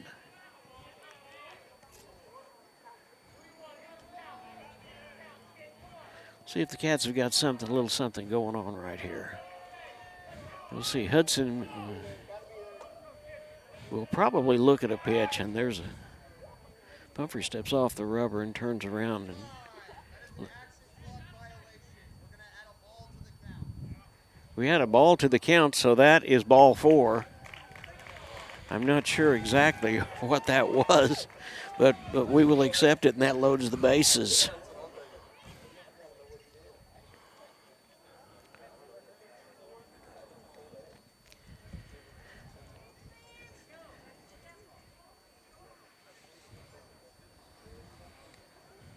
Boy, if I was the pitcher, I'd want to know what I did. Well, you know, you don't.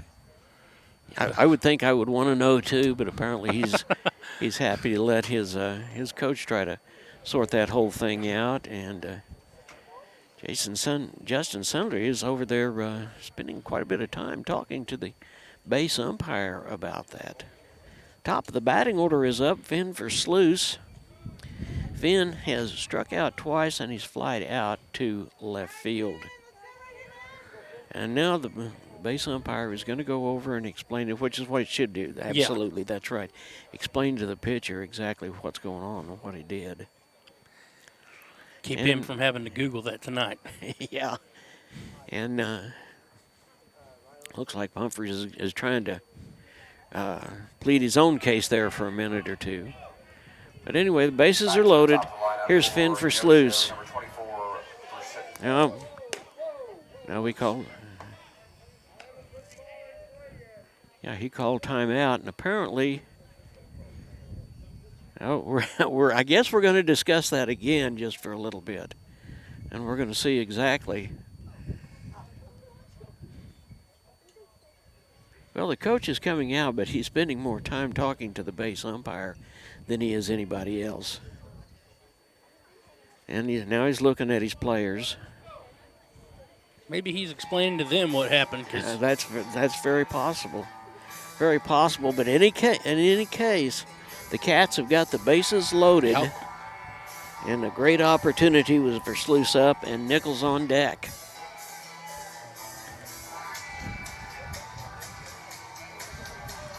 Definitely time to do something here. Yeah. A ground ball's going to score 2. Ground ball through the infield. And second baseman is all the way back on the grass, and there's a ball low. Shortstop is just barely not on the grass. Here comes the next pitch from Pumphrey, and that is a call strike 1. That evens the count at 1-1. And there's a ball low and outside.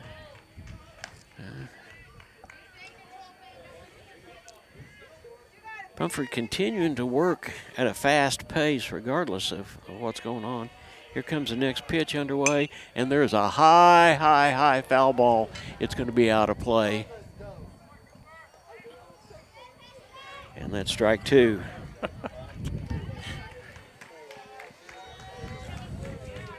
Come on, Finn, straighten this one out right here. Let's get back in this ball game right now. Top half of the 6th inning from Ozark. Cats down by a score of 7-3. There's a ball on the outside corner. That draws a full count of 3-2.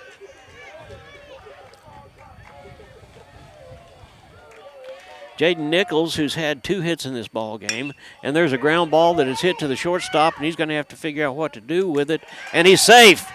Oh, he's got him. Oh, my goodness. My goodness, that looked like he was safe. But that's, once again, 6-3, and a great play by Hudson Roberts that time for the 3rd out, and the Cats are down. And we go to the bottom half of the 6th inning. The Cats are down by a score of 7-3. You're watching the Neosho Wildcats on the KNEO, Neosho Wildcat Sports Network. People's Bank of Seneca, we care about your journey every step of the way. Since 1996, we've dedicated to providing excellent customer service across the 4-state area, ensuring that every experience is exceptional. Visit us in Joplin, Neosho, or Seneca. Learn more at peoplesbankofseneca.com. Member FDIC. Proud sponsor of area athletics. Let's score big together.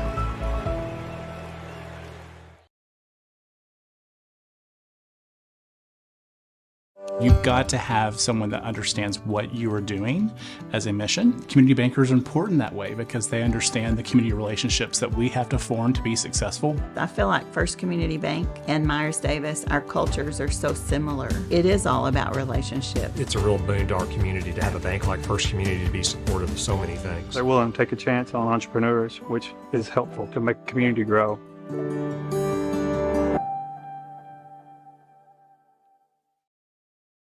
Bottom half of the 6th inning, Hudson Williams on to pitch in relief of Boston Patterson, who'd thrown a lot of pitches trying to right the ship, and he had some quality innings for us. He will go to 3rd base.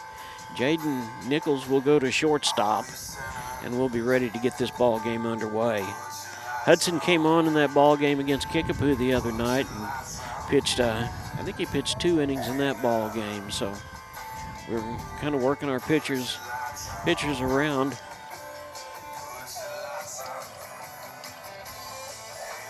Hudson's trying to get rid of he's getting rid of a bracelet before they tell him to. Got to get rid of that bling, boys. Yep, that's for sure. Captain Smith still a catcher. He is he's been roughed up as a catcher tonight, I'll tell you. He's been in a lot of pain. He's had a hit in the elbow. He got hit in a collision at home, and he's chased a lot of balls tonight. So here we go, and it is Gannon Miller, the catcher. And there's the first pitch from Hudson. It was high, outside and low for a ball. Here comes the next pitch. And that was low and outside as well for ball 2.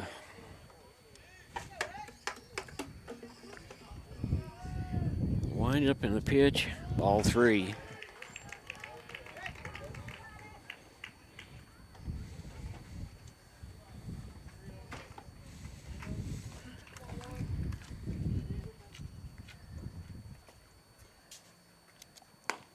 There's call strike 1. There we go. Boston Patterson over on third base. I'm sure he pitch counted out. He started the ball game the other night and ended up coming in and giving us 2 or 3 really good innings, but there's ball 4. And Miller is on first base. Here's Marvin Haven.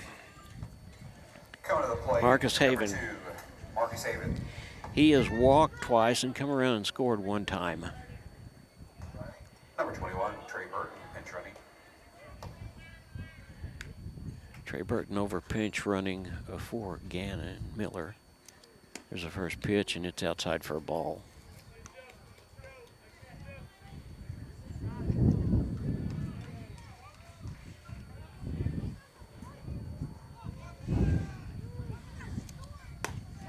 There's a call strike 1, just on the outside corner. That evens the count at 1-1. Hudson Williams on the mound for the Cats in relief of Patterson, who's in relief of Brody Crane. And there's a throwback over to first base. It was kind of a bang-bang play that time. It was pretty close. Hudson looks over, has the ball behind his back. Here comes his stretch, and there is a ball that's hit and busted a light. Somebody's watch getting it, watch glass it! all over him. Yeah, that came all the way over here. Busted the light out. Yeah, it did. Yeah, that there'll be some people. Man. Yeah, that was be some people shaking glass out of stuff for a few minutes. It looks like. I hope everybody's all right. There was a piece of it that got all the way over here, and that's a good 30 feet away from there. So the count is a ball and 2 strikes on Haven. Here comes the next pitch, high for a ball.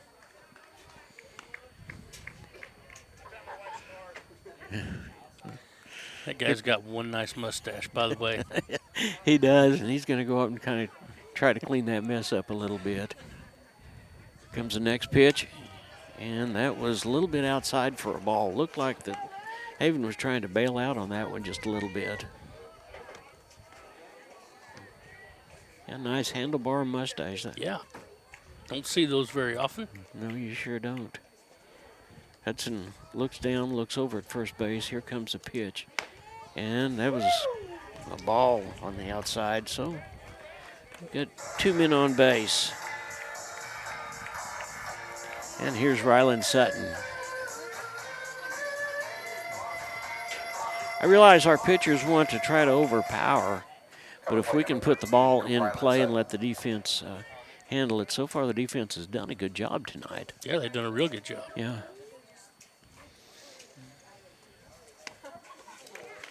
And there's strike 1 on Sutton. He has walked twice and come around and scored twice. Here comes the next pitch. And there is a hard hit ball to center field. Versluis is on his handle, and he makes the catch. Great catch. Versluis makes a sliding catch for the first out.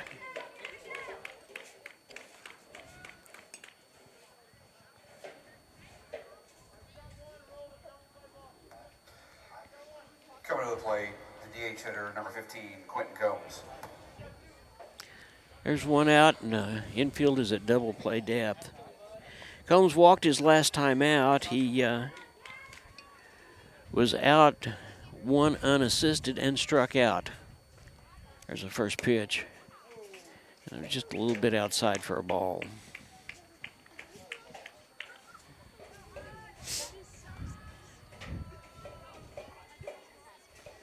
Hudson looks back at second base, looks back, here comes a nip.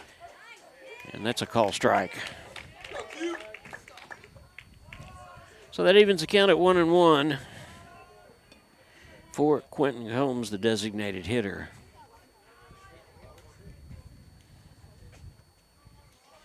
Here comes the next pitch. That's low for a ball.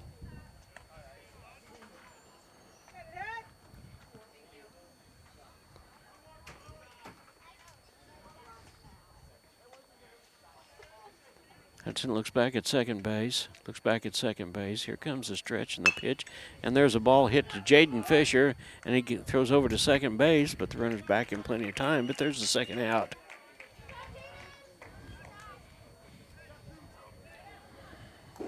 Coming to the plate, number 11. Drew Hayward.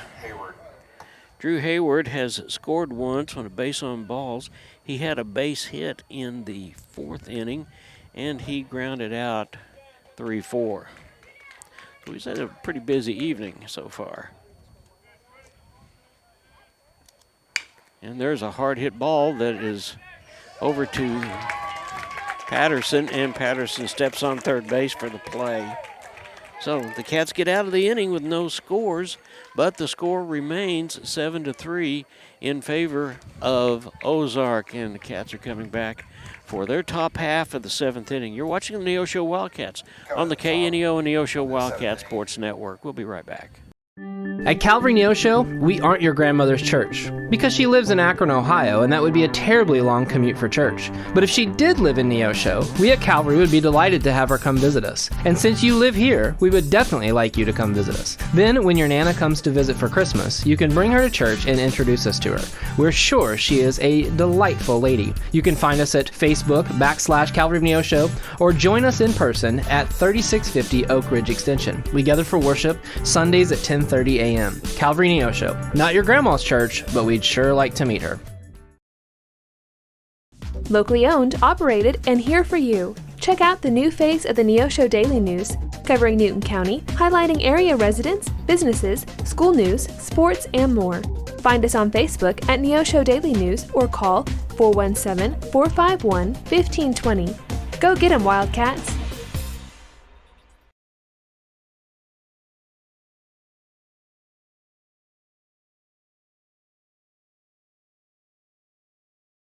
Caden O'Donnell, number 24, is in for the 7th inning for Ozark, and I would think that would be good for the Cats to not have to continue to face Mr. Humphreys, who just kept getting stronger and stronger as the ball game went on. O'Donnell does not look like he's got a lot of speed, but apparently they feel like he's adequate in order to do the job. And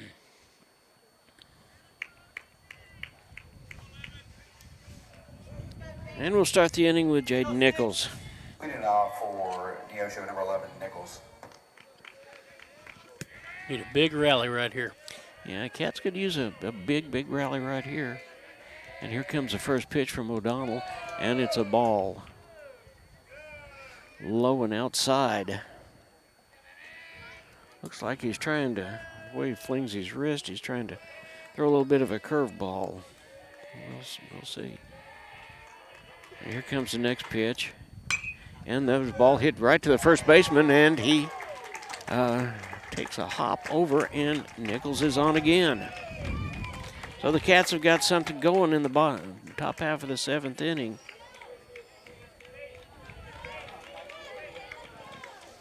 Here's Canton Smith. 7 in the box, number 34, Smith.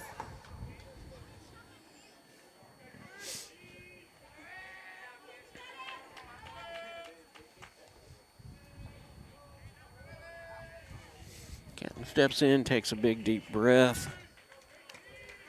Looks down, there's a throw back to first base. Pick off play that Nichols back in plenty of time. Kenton fakes that bunt and pulls back for a strike on the outside corner.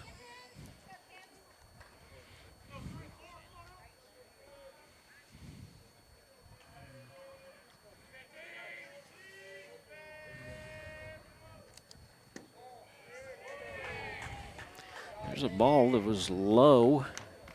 That'll even the count at 1-1. Now it looks a little lopsided up there. The Cats have got 5 hits, and Ozark has only got 2 hits. And that is largely because of the number of passes that have been issued by Neosho pitchers.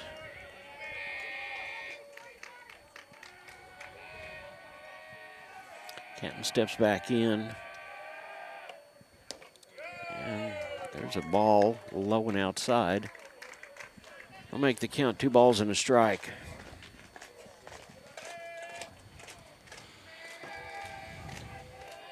O'Donnell throws, and Kenton hits a high towering ball. Right fielder is camping under it. He's trying to get over to it, and he makes the play.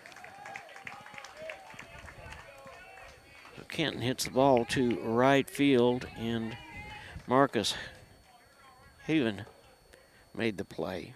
That's the first out of the side. Coming to the plate, number 13, Jennings. Here's Drake Jennings. He had a single in the first inning and came around to score. He grounded out 6-3, and then he struck out his last time up. And there is a strike on the outside corner from O'Donnell.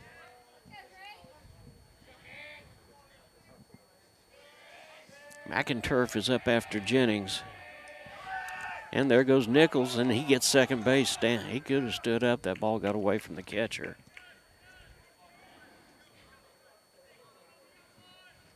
So Jennings gets a stolen base credited to him.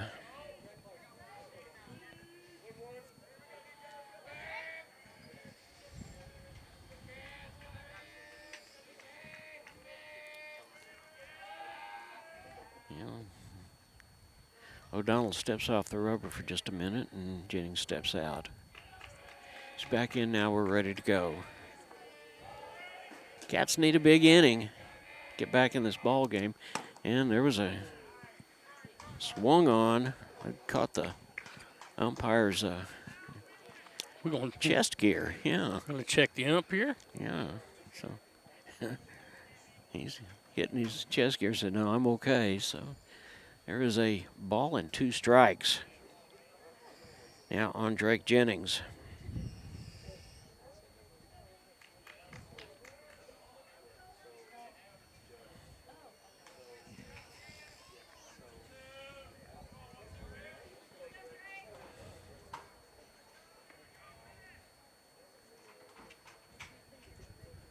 You know, the home plate umpire and the catcher talking for just a minute or two.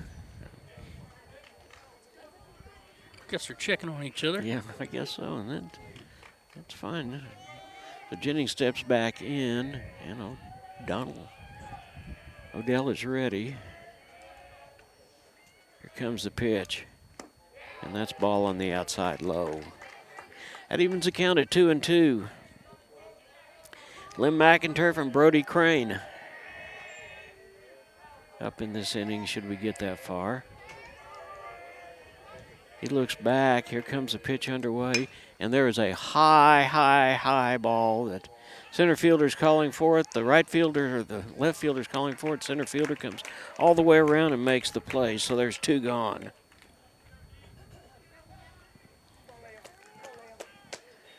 Peyton Bullinger came all the way from his center field position and caught that ball right there where the left fielder was. Nichols is on second base, and here is McInturf. He has walked twice and been hit by a pitch.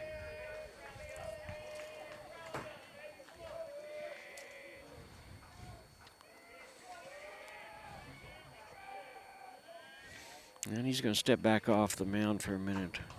Odell.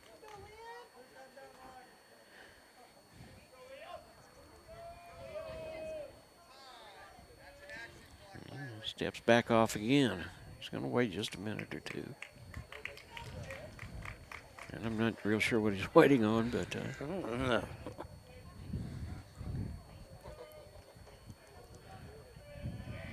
here comes the next pitch. And that's a strike on the outside corner.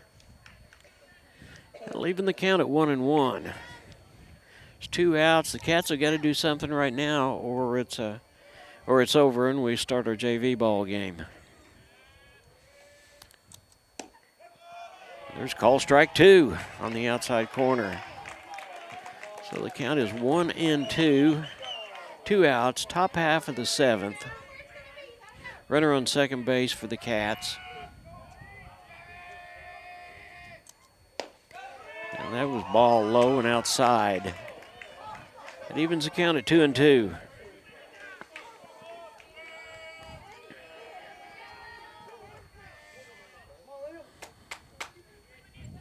Lim steps in, he swings the bat just a little bit. Here comes the pitch. And that's ball inside. So we got a full count. Brody Crane is up next.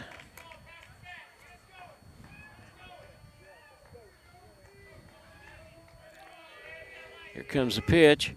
Got him. Struck out. And that retires the side, and that's the ball game. There's that piece of glass, Matt. It came all the way over here.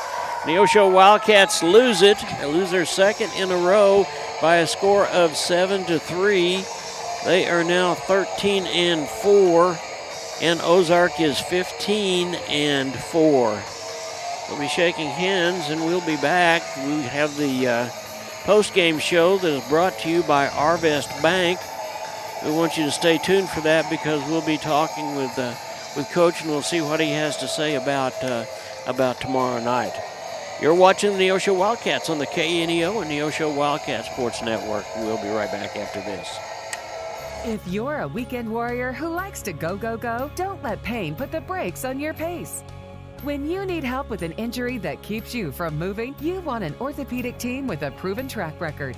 Freeman Orthopedics and Sports Medicine is nationally recognized, and were recently named CareCheck's #1 hospital in the market and top 10% hospital in the state for hip fracture repair. Freeman Orthopedics and Sports Medicine, the experience you need to keep pace with life. The Roper Kia 4-State Sports Report will provide up-to-the-minute scores and highlights from around the 4 states.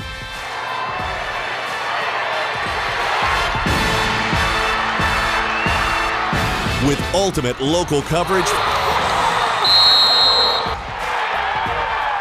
from all your favorite teams.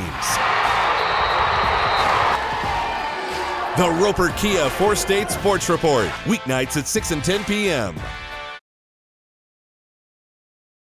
KNEO would like to thank the Big Nickel for sponsoring this portion of broadcasting on 91.7 FM. The Big Nickel is an advertising shopper for thousands of different items, from automobiles and livestock to help wanted and real estate. It covers a 70-mile radius in the 4-state area and is available in area businesses each week. Located at 1931 East 20th Street, Suite 103 in Joplin, Missouri. Their telephone number is 417-624-4100. I'm a Missouri Farm Bureau insurance agent. I'm for working hard for what you get and then protecting what you've got. Your home, your vehicles, your life. I'm for making an honest living and taking pride in what you do, and for giving back to the community I call home.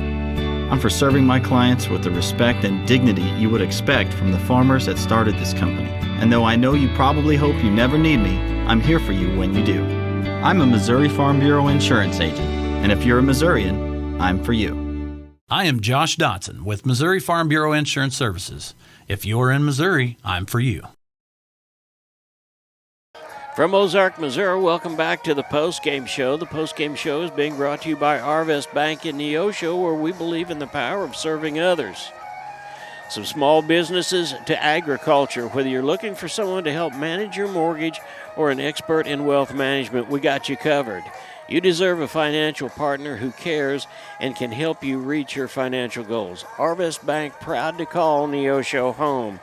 Matt, the Cats started out really well, and we picked up 3 runs in that first inning, but Mr. Pumphrey was everything that he was advertised as being, and he threw 6 solid innings of ball and stymied the Cats, didn't he? Well, the Cats did, they hit the ball and they played some pretty good defense. It was just, I think as far as, some of the calls at the plate, as far as some of the pitches go, were a little inconsistent at times, but I don't think there's anything really to hold your head about. I think we played pretty good. I think we played well. Our pitchers had all kinds of trouble being able to hit the strike zone, and that certainly cost us. And I think probably more than anything else, our pitchers need to go back and realize that the defense is there and they've got their back. Boston Patterson came in and gave us 3 quality innings, and then he pitched out as he started the game against Kickapoo, and had already had several pitches this week already, and we've still got to have someone to pitch tomorrow night as we go back to Neosho and we play the Pea Ridge Blackhawks.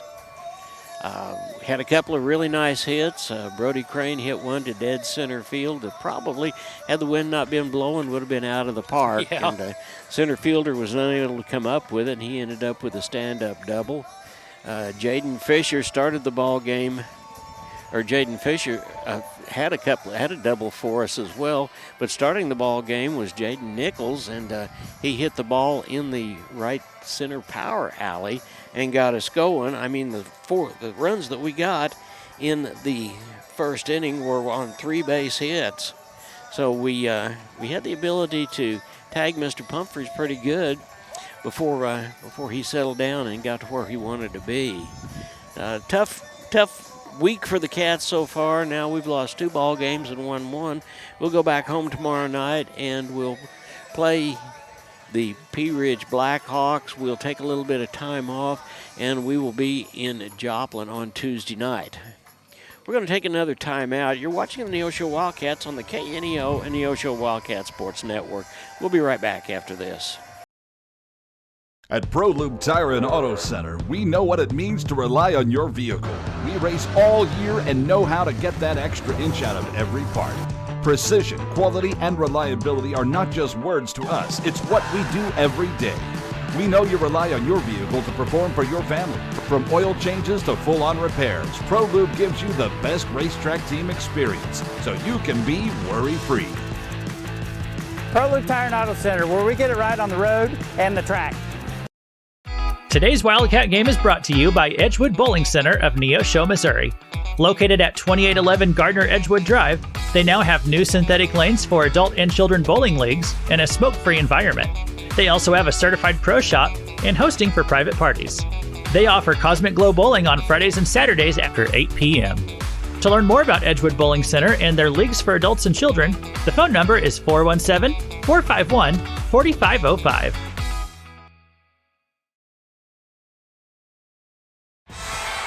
The Roper Kia 4-State Sports Report will provide up-to-the-minute scores and highlights from around the 4 states.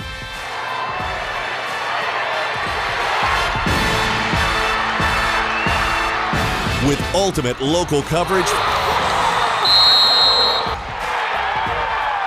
from all your favorite teams. The Roper Kia 4-State Sports Report, weeknights at 6 and 10 p.m. KNEO would like to thank the Big Nickel for sponsoring this portion of broadcasting on 91.7 FM. The Big Nickel is an advertising shopper for thousands of different items, from automobiles and livestock to help wanted and real estate. It covers a 70-mile radius in the 4-state area and is available in area businesses each week. Located at 1931 East 20th Street, Suite 103 in Joplin, Missouri. Their telephone number is 417-624-4100. You found it, the ultimate car wash, the one that leaves your vehicle looking brand new every single time. Do we have a prep team that pre-washes? You bet. Over 300 ports applying soap to your vehicle? Yes, sir. 40 high-pressure nozzles providing over 2,500 psi of pressure? Who wouldn't? Buff and dry features that dry your car along with combined 100 horsepower blowers? Try 150. Be careful, we might just blow you away. Well, Matt, welcome back. We're we're ready to get this JV ball game underway. I think the one thing that we've got to say, even though the Cats are down and we've had a tough week so far, we still have 13 victories.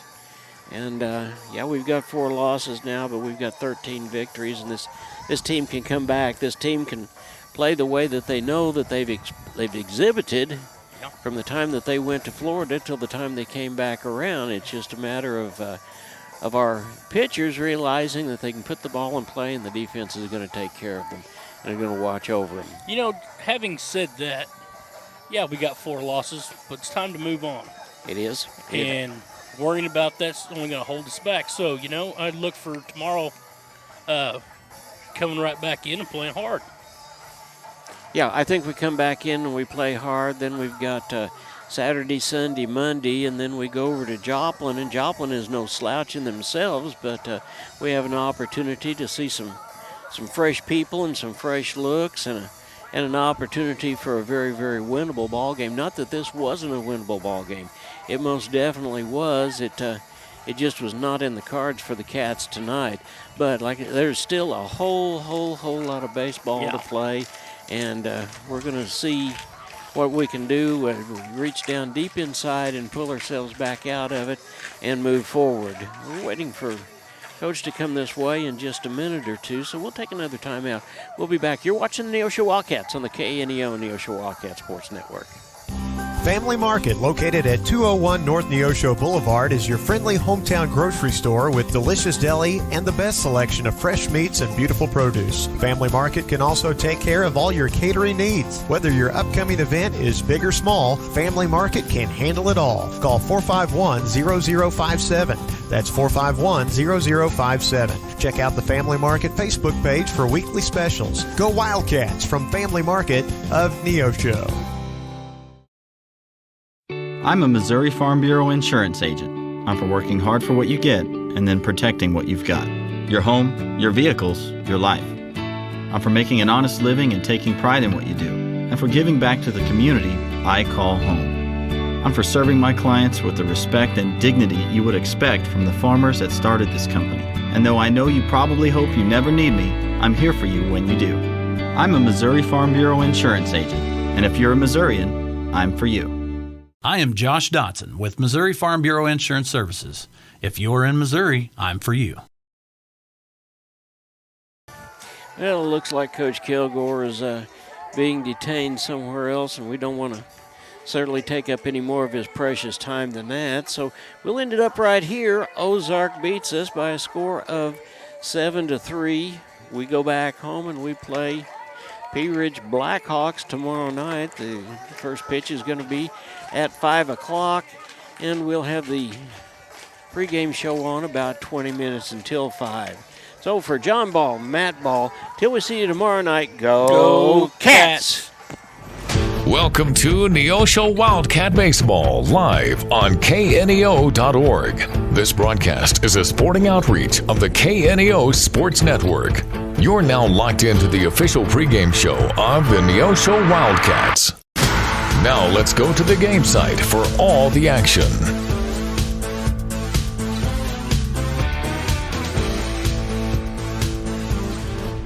This has been a live production of KNEO Sports. This broadcast may not be reproduced or retransmitted without the express written consent of KNEO Sports Network. This has been a sporting outreach of KNEO Sports Network, reaching into communities to make a difference for eternity.